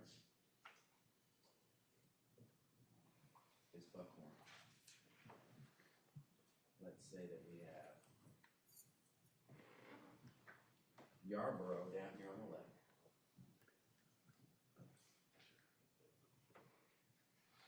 And right here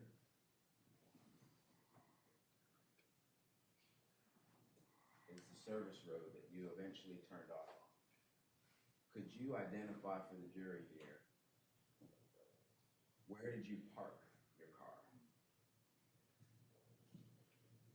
not really far up. I would have to say somewhere around.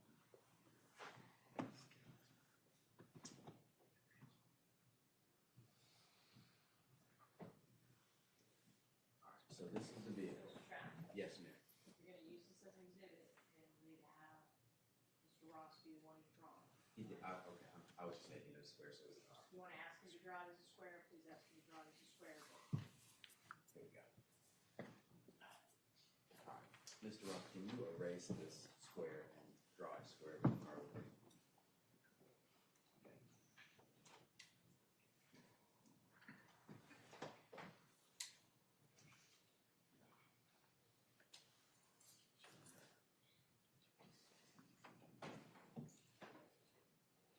All right, so where's the front of the car and where's the back? This would be the front of the car. This is the back of the car. It's kind of pulled in. So we need to stop right here. All right, I have 3 different color markers. Each of them is going to identify the different individuals that were in the car. All right, so long as we're going further, let's have the record reflect that Mr. Ross has indicated that the front of the car was facing away from what is indicated on this diagram as Buckhorn, is that correct? That's correct. All right, please continue. All right, so Isaiah, you will be the blue marker. Indicate with the circle in the car, where were you sitting before you got out of this vehicle?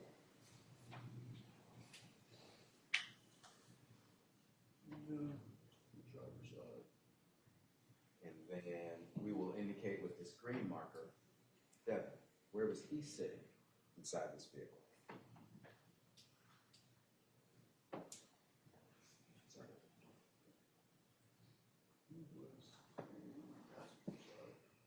Make sure you speak up. He was where? He was in the passenger side. Front or rear? Front.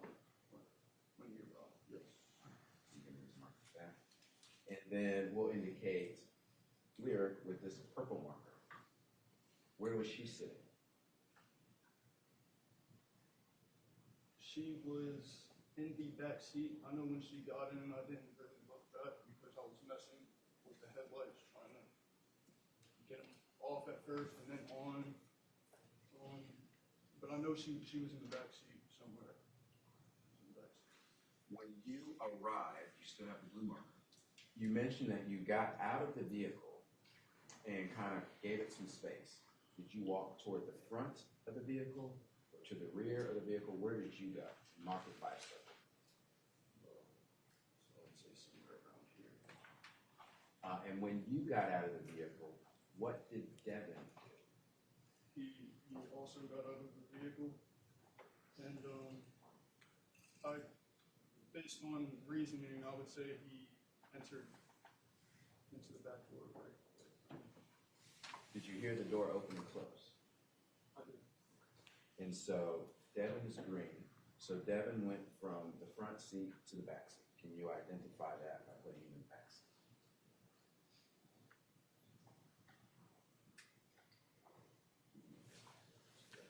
And what were you doing while you were outside the vehicle in front of the car? Just waiting, using his vape, and just waiting, using his vape and waiting. Did you have your phone with you? I did. About how long do you think you were standing outside of this car in front of it? I don't really recall. I just wasn't really watching the time. I was just waiting for him to get out of the car. Then So what happens next? What catches your attention next as you're sitting there on your phone or using the vape? I start hearing muffled voices coming from inside of the car. It sounded like feminine, so I'd say it was weird. And I wasn't really trying to be as nosy. I didn't understand what was going on, so I didn't give too many. I didn't really hear what was going on, and I didn't understand what was going on, so I didn't give as much attention. So what happens next? Clear gets out of the car on this side, and that's when I can hear. Show me what side she comes out of.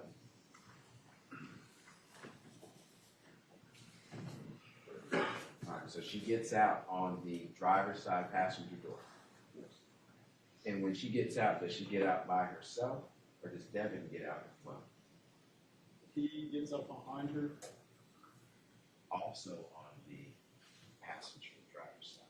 Yeah, they came out of the same door. The door didn't close between. She got out, and then he just stopped. So can you draw a circle where he would have been and where she would have been once they got out of the car?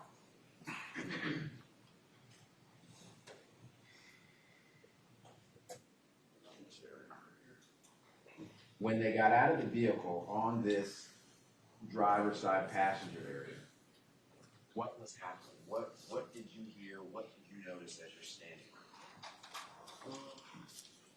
Since the door opened, it kind of like gave, from hearing the muffled sound to when the door opened, it was like mid-sentence. It just like kind of, I guess, trying to find the word. Transfer. Once the door opened, I just was able to hear better, and since she got out, now I just hear what she's saying. What is she saying? Well, she said that she expected more respect. It's not really word for word, but she would expect him to respect her more, or something like that. She said she wasn't his whore, that she wasn't going to let him push her around anymore, and that she was probably going to get police involved. And how did Devin respond as she's saying this to him?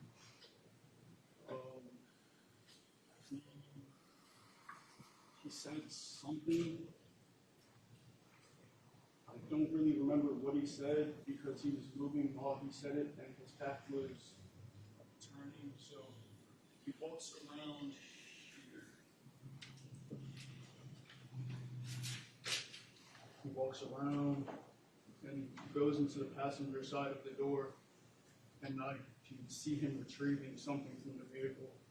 Didn't know really what it was at first until he came back around, and I seen he had a gun in his hand. And so when he points this gun at Lyric, what happens next? Lyric, from what I seen, she had put her hands up and started backing up. And he was, I don't want to say on top of her, but he was pretty close to her. He was walking to her pretty quickly with the gun.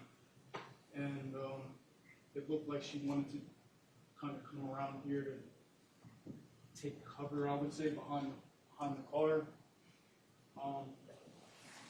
And it was around this area where I had heard gunshots. I didn't see her necessarily because she was around this area right here, but I did see him walk around and kind of like his back right here. That's where I heard the shots. With kind of a dotted line, show me Lyric's path of travel from where she started when she got out the car to where she stopped. Over the top of this.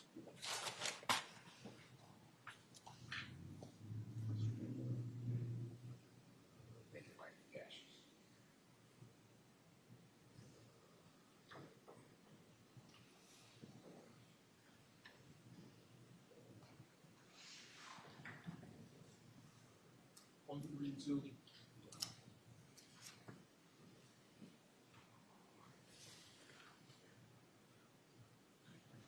So you have here showing markings from the back seat of this car to the back of the car.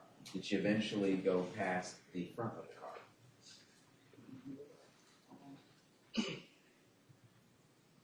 After the gunshots, there's a pause. I could hear screaming coming from this side of the car. Mr. Ross, I need you to speak up a little bit, back up a little further on the side so folks right behind you can see. You better just scoot this.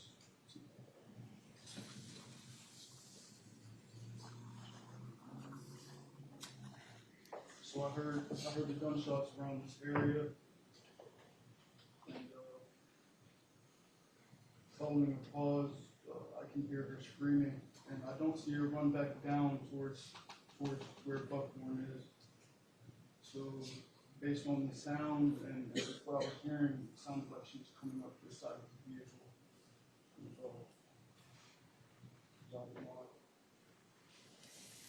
And Devin also followed behind her.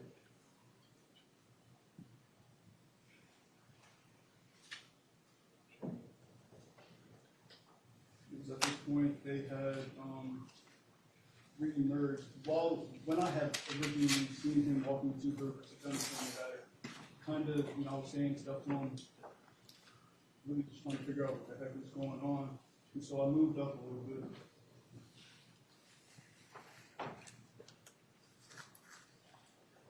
So I moved up a little bit.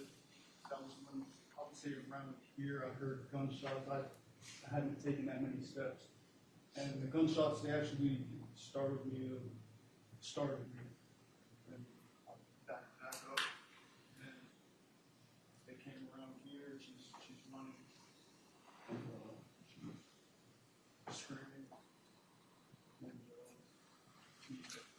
I'd say once they get around this area, like black mark.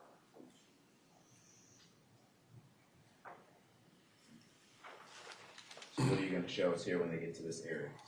There were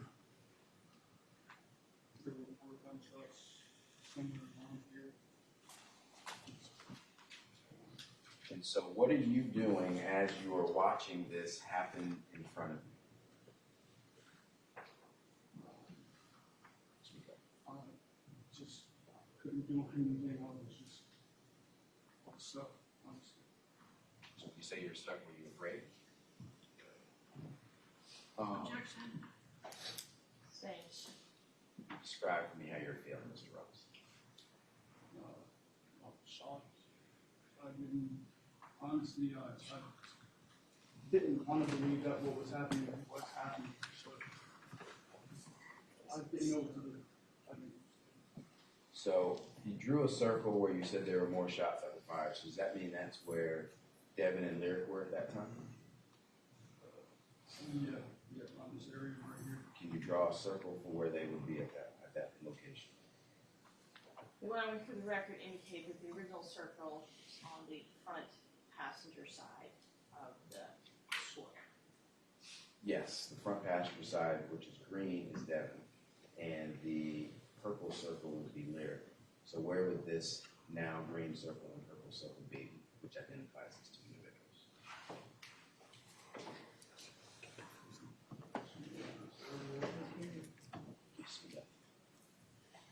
Around this area right here. And that area being the now new black circle that's in front of the car. Yes. And what did Lyric do after Devin did this? She fell in this area. She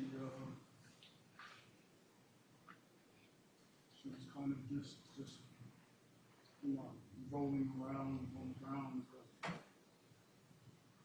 rocking, I would say, back and forth, crying, She's what? crying, screaming. What does Devin do next?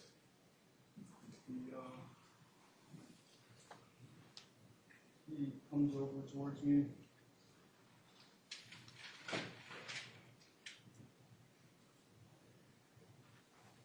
Comes over towards me and asks me if I'm ready to go.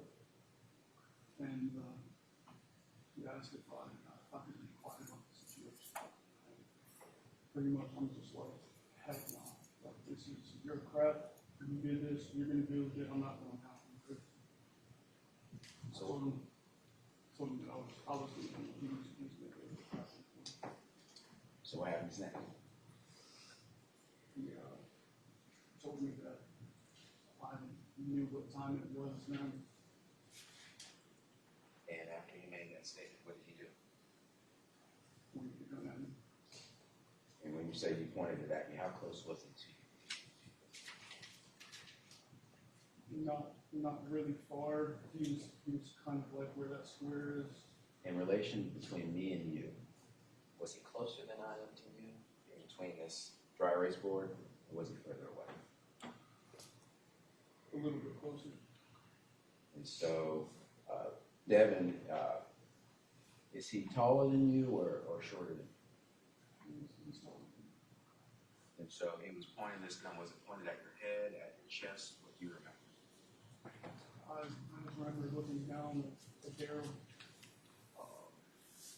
And so you're standing in the front kind of left portion of this car. Are you completely in front of the car? Are you standing next to the car? How would you say your location is to this vehicle? When the gun swung down, Yes. in this proximity right here. So that would be the front left of the car. Yes. And you just drew a black circle around that location in the front left. And how did you respond to this, him pointing a gun at you and after you just watched what happened to Lyric? Well, after he had told me that I knew what time it was, I put two and two together. I told him I wasn't going to go down and do that. And accept it again. I wouldn't do that again. So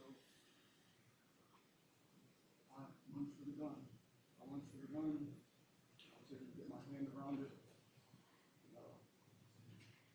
Kind of an act of desperation also in my head towards his facial area, with my head at him, twisted, kind of trying to pry it out of his face. And you said you got your hand on the gun? And what happened next? After throwing my head at him, it kind of knocked him back, loosened his grip, so I was able to get my hand completely around it, and my other hand on it. Once I had my other hand on the gun, I remember being hit somewhere in this area, like a punch. Now, you're pointing to an area that would be what part of your body?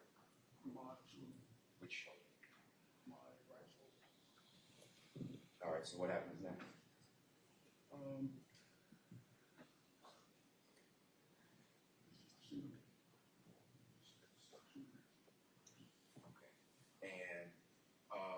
in your location on this diagram, are you still here in the front left portion of the car?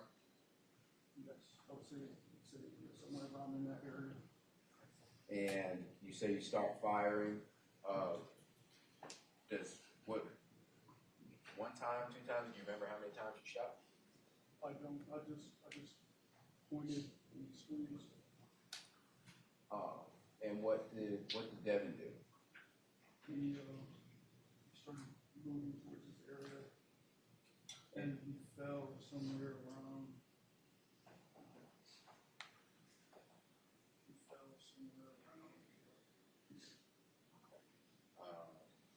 And what did you do after that happened?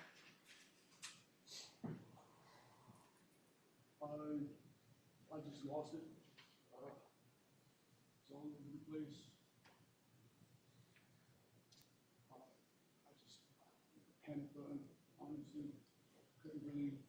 I didn't know what to do. Did you eventually get back in your car? I did. And did you leave immediately, or did you have to do something first? Well, when I had got back in the car, had seen that his body, some of his legs were still kind of in this area around here where the grain is.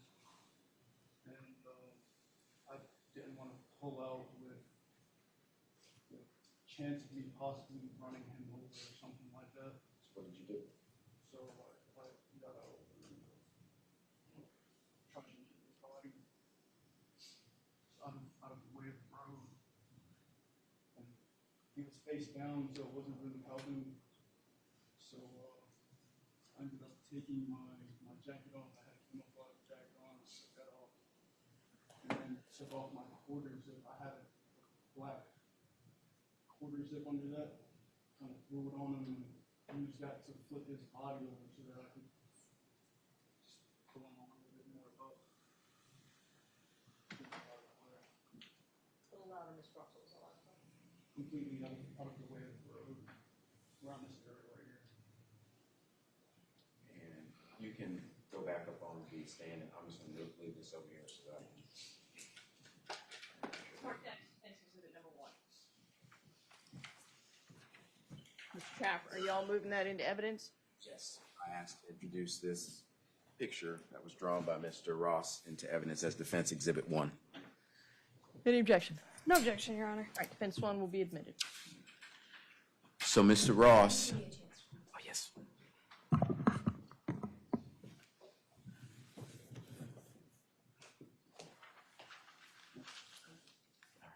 Mr. Ross, after you moved Devin's body out of the roadway, what did you do next? I got into the car and I went back onto Buckhorn. Where did you go? I ended up at a gas station. I noticed the car wasn't really moving.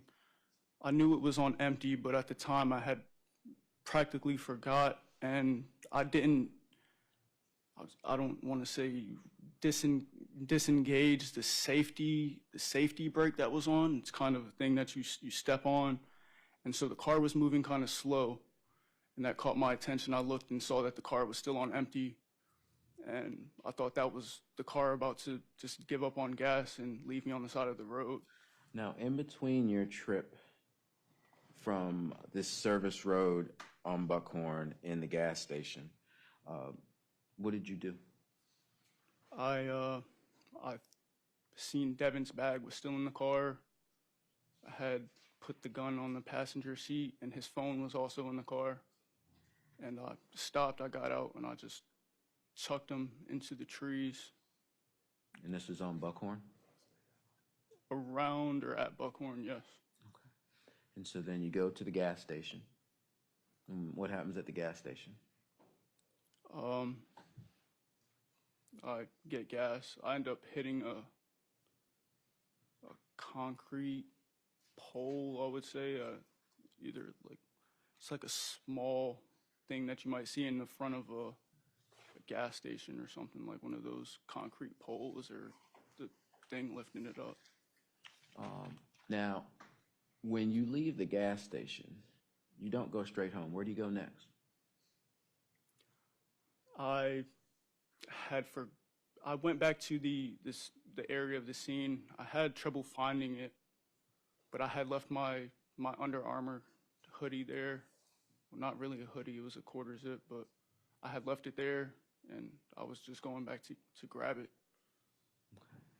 And after you got your jacket or quarter zip, what did you do next? Based on where it was at, it was still near his body, which was also near her body, and I got sick.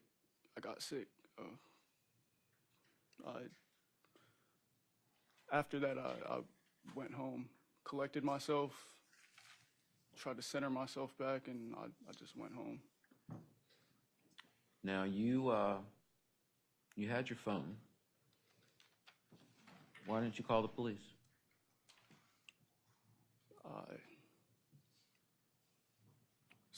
It's a number of reasons.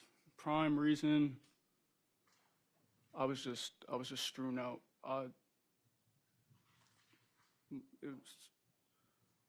was strewn out all over the place. What does that? What do you mean? What do you mean by strewn out? What does that mean?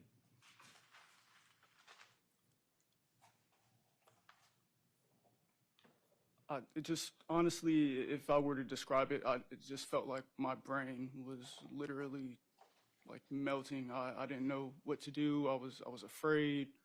Honestly, I just wanted to go home, and that seemed like the answer to all of my problems at the time. So I just went home. So you get home. What happens when you get there? I go to my bedroom. I try to lay down on my bed after kicking my clothes and shoes off. And I'm just pretty much in there just awake, staring at nothing, just thinking, and I tell myself that I'm gonna start trying to find a lawyer so that I could end up turning myself in however I would have gotten him, but so that I could turn myself in at a later date. Okay. So do you pretty much stay up the whole night? Pretty much, yes.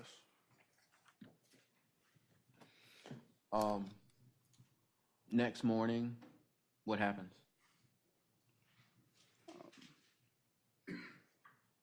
My mom, I would say, she wanted me to take my younger siblings to the park that was across the street from the apartment building that we were living in, and I took them to the park. And what happened after that? On our way back in, she met us out there. She had seen her car, because you have to pass the car to get to where the park is. So she seen the car, saw the bumper was messed up, and she asked me what happened, and I denied having touched the vehicle. Okay. And how did she respond to that? She was pretty upset. What did she tell you have to do? She told me that my dad could deal with this and that I couldn't stay there. That you couldn't stay where? At her house? Yes, at her house. And so what did you do? I start packing my stuff. And where, at this time in September of 2022, what state or where does your dad live? He lives in Delaware. Okay. At some point, do you see Mr. Bryant? Does he come to your house? Yes. I want to say while I was still packing. I know my mom was on the phone with him, and he ended up coming over while I was packing. And do you eventually leave with Mr. Bryant? I did. Where do you guys go? We go back to his house.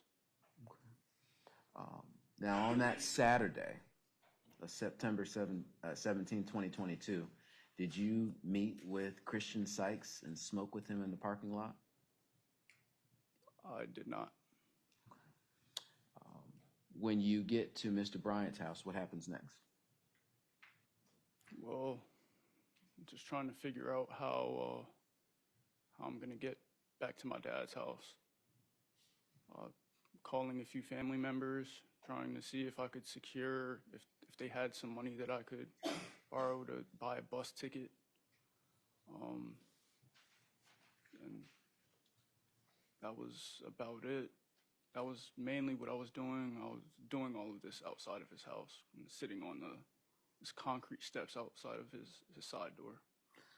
Do you eventually get money from family members to buy a bus ticket? I do. And where's that bus ticket? Where would you be leaving from, or where are you headed to? I'd be leaving from a gas station in Raleigh, and it would take me to Baltimore, where I would have my sister meet me there and bring me the rest of the way to Delaware. And at this time that you are at Mr. Bryant's house, you don't have Mr. Clark's phone, his bag, or the firearm, right? I don't. Where was it? Do you remember? Yeah, somewhere on Buckhorn, I had parked the car, and got out, and threw all of this stuff into the woods or trees. All right, so the next day would be Sunday. What happened on Sunday when you got up? Well, it was a pretty normal day. I had secured the bus ticket the previous night, but given the hour that I had secured the bus ticket, it was too late for me to be able to make that trip that night. And so I had to wait until the next night at around the same time. And it was just a day, pretty much me waiting. Okay. Now, on this Sunday, was Mr. Bryant there the whole time, or did he leave? He wasn't there the whole time, no. Did you have an opportunity to talk with Mr. Sykes on that Sunday? I did. Tell me about that conversation. What did you say to Mr. Sykes? Well, he was calling me to see if I wanted to smoke. He told me he had marijuana, and he also wanted to apologize for a situation that had happened between us before. It was a disagreement over something. He was calling to apologize and offer, I guess, marijuana. He wanted to smoke as a sign of goodwill or whatever. And during that conversation, I told him I wasn't really in the mood, and that led him to asking me, like, am I good? You know, I don't really show my face on the phone, so based off of him asking that, I assume he just kind of picked up on how I was responding, which was kind of bland, I remember. And how did you respond when he asked you this question? Well, I just broke. I just started giving him not a complete rundown of the situation that happened the night before, or the Friday, the previous night of this event, but it was a brief description. I told him that I almost died. Okay. Did you say anything else? Besides what actually took place, that brief description, no, I didn't. Did you give him an idea of where this might have happened and who might have been, how many people might be involved? Like what else did you tell him? Like word for word? Can't really say word for word, but I know I wasn't familiar with Efland at the time. I was mispronouncing it. And yeah. What'd you call it? I want to say Efton.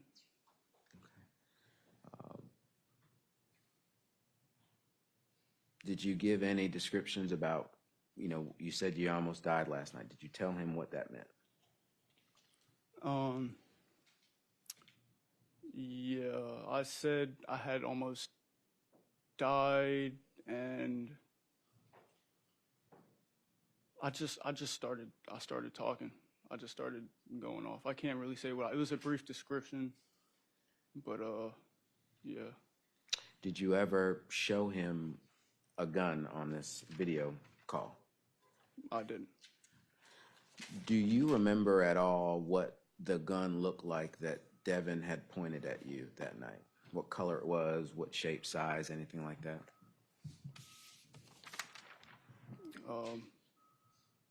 It was a pretty large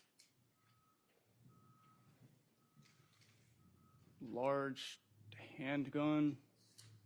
I believe it would be classified as a full-sized 9mm handgun. But the great details I don't really remember. What about color-wise? Were there any colors or distinguishing features that you remember of it? Yeah, it was definitely colored. It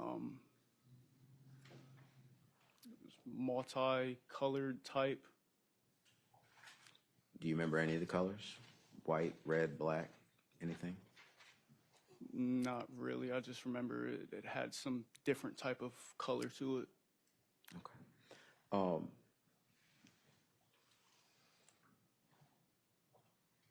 Did you send Mr. Sykes any text messages or anything in relation to what happened that night? No. I know when I was on the road to Raleigh with Antoine, he had texted me on Snapchat, and he sent me a screen capture of the missing persons report or something like that. I seen a picture of Devin, and who I now know is Lyric, and he just pretty much says, "What the F?" and asks if I'm all right, and I reply, I say, yeah. Did you tell Mr. Sykes that Devin shot Lyric? I did not. Did you tell Mr. Sykes anyone else was shot in the car? I did not. So after this conversation with Sykes, do you recall how long it was? That text thread? No, the actual video call. Oh, no, I don't recall. Okay. After you had that call with him and that text thread, you eventually got on the bus, right? Yes. And did you talk to Mr. Sykes anymore after you got on the bus? No, not to my remembrance, no. And then you made it successfully from Raleigh to Baltimore? I did. And then from Baltimore, where did you go? From Baltimore, we went back to Delaware. Okay. And who did you stay with while you were in Delaware? It had ended up being my sister. The night that I had secured the bus ticket, I had called my dad because I figured that it was still the plan for me to go over to his house, and he ended up telling me that I couldn't go there either. So my sister found out, and she kind of just said she wasn't just going to let me have nowhere to stay, so that I could just go and stay with her instead, and that was where we went. And when you say your sister found out, what are you referring to?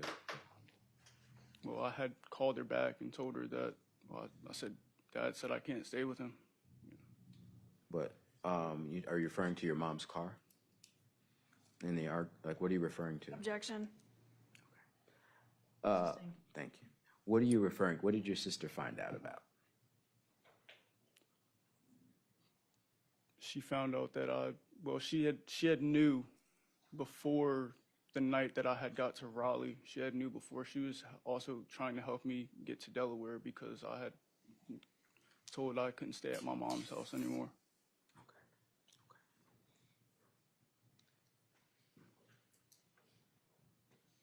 Should I continue on, Judge? I know we're at 5:01. We are. All right. Ladies and gentlemen of the jury, I am about to release you for the evening. Please remember all of my instructions.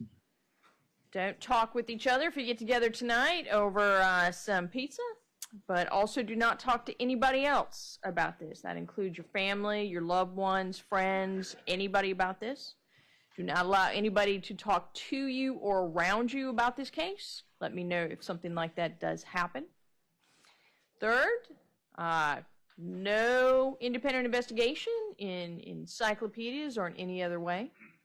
Also remember, there's some news coverage around this as you go home and as you interact with all the people that are in your life. Do not read, look at, listen to any of that. If anybody starts to talk about it, just ask them to stop, step away from them, have them go somewhere else. Remember that as long as you are in this protected bubble as a juror, you need to stay away from anything like that. Remember everything that you are going to need to hear, any evidence you're going to need to see, you'll hear while you're present here in the courtroom itself. I promise you that. All right. So with that, we're going to be starting back at 9:30 tomorrow morning. If y'all can be here about 9:15, we'll resume evidence at that time. Everybody else, please remain seated. We'll excuse our jurors for the evening.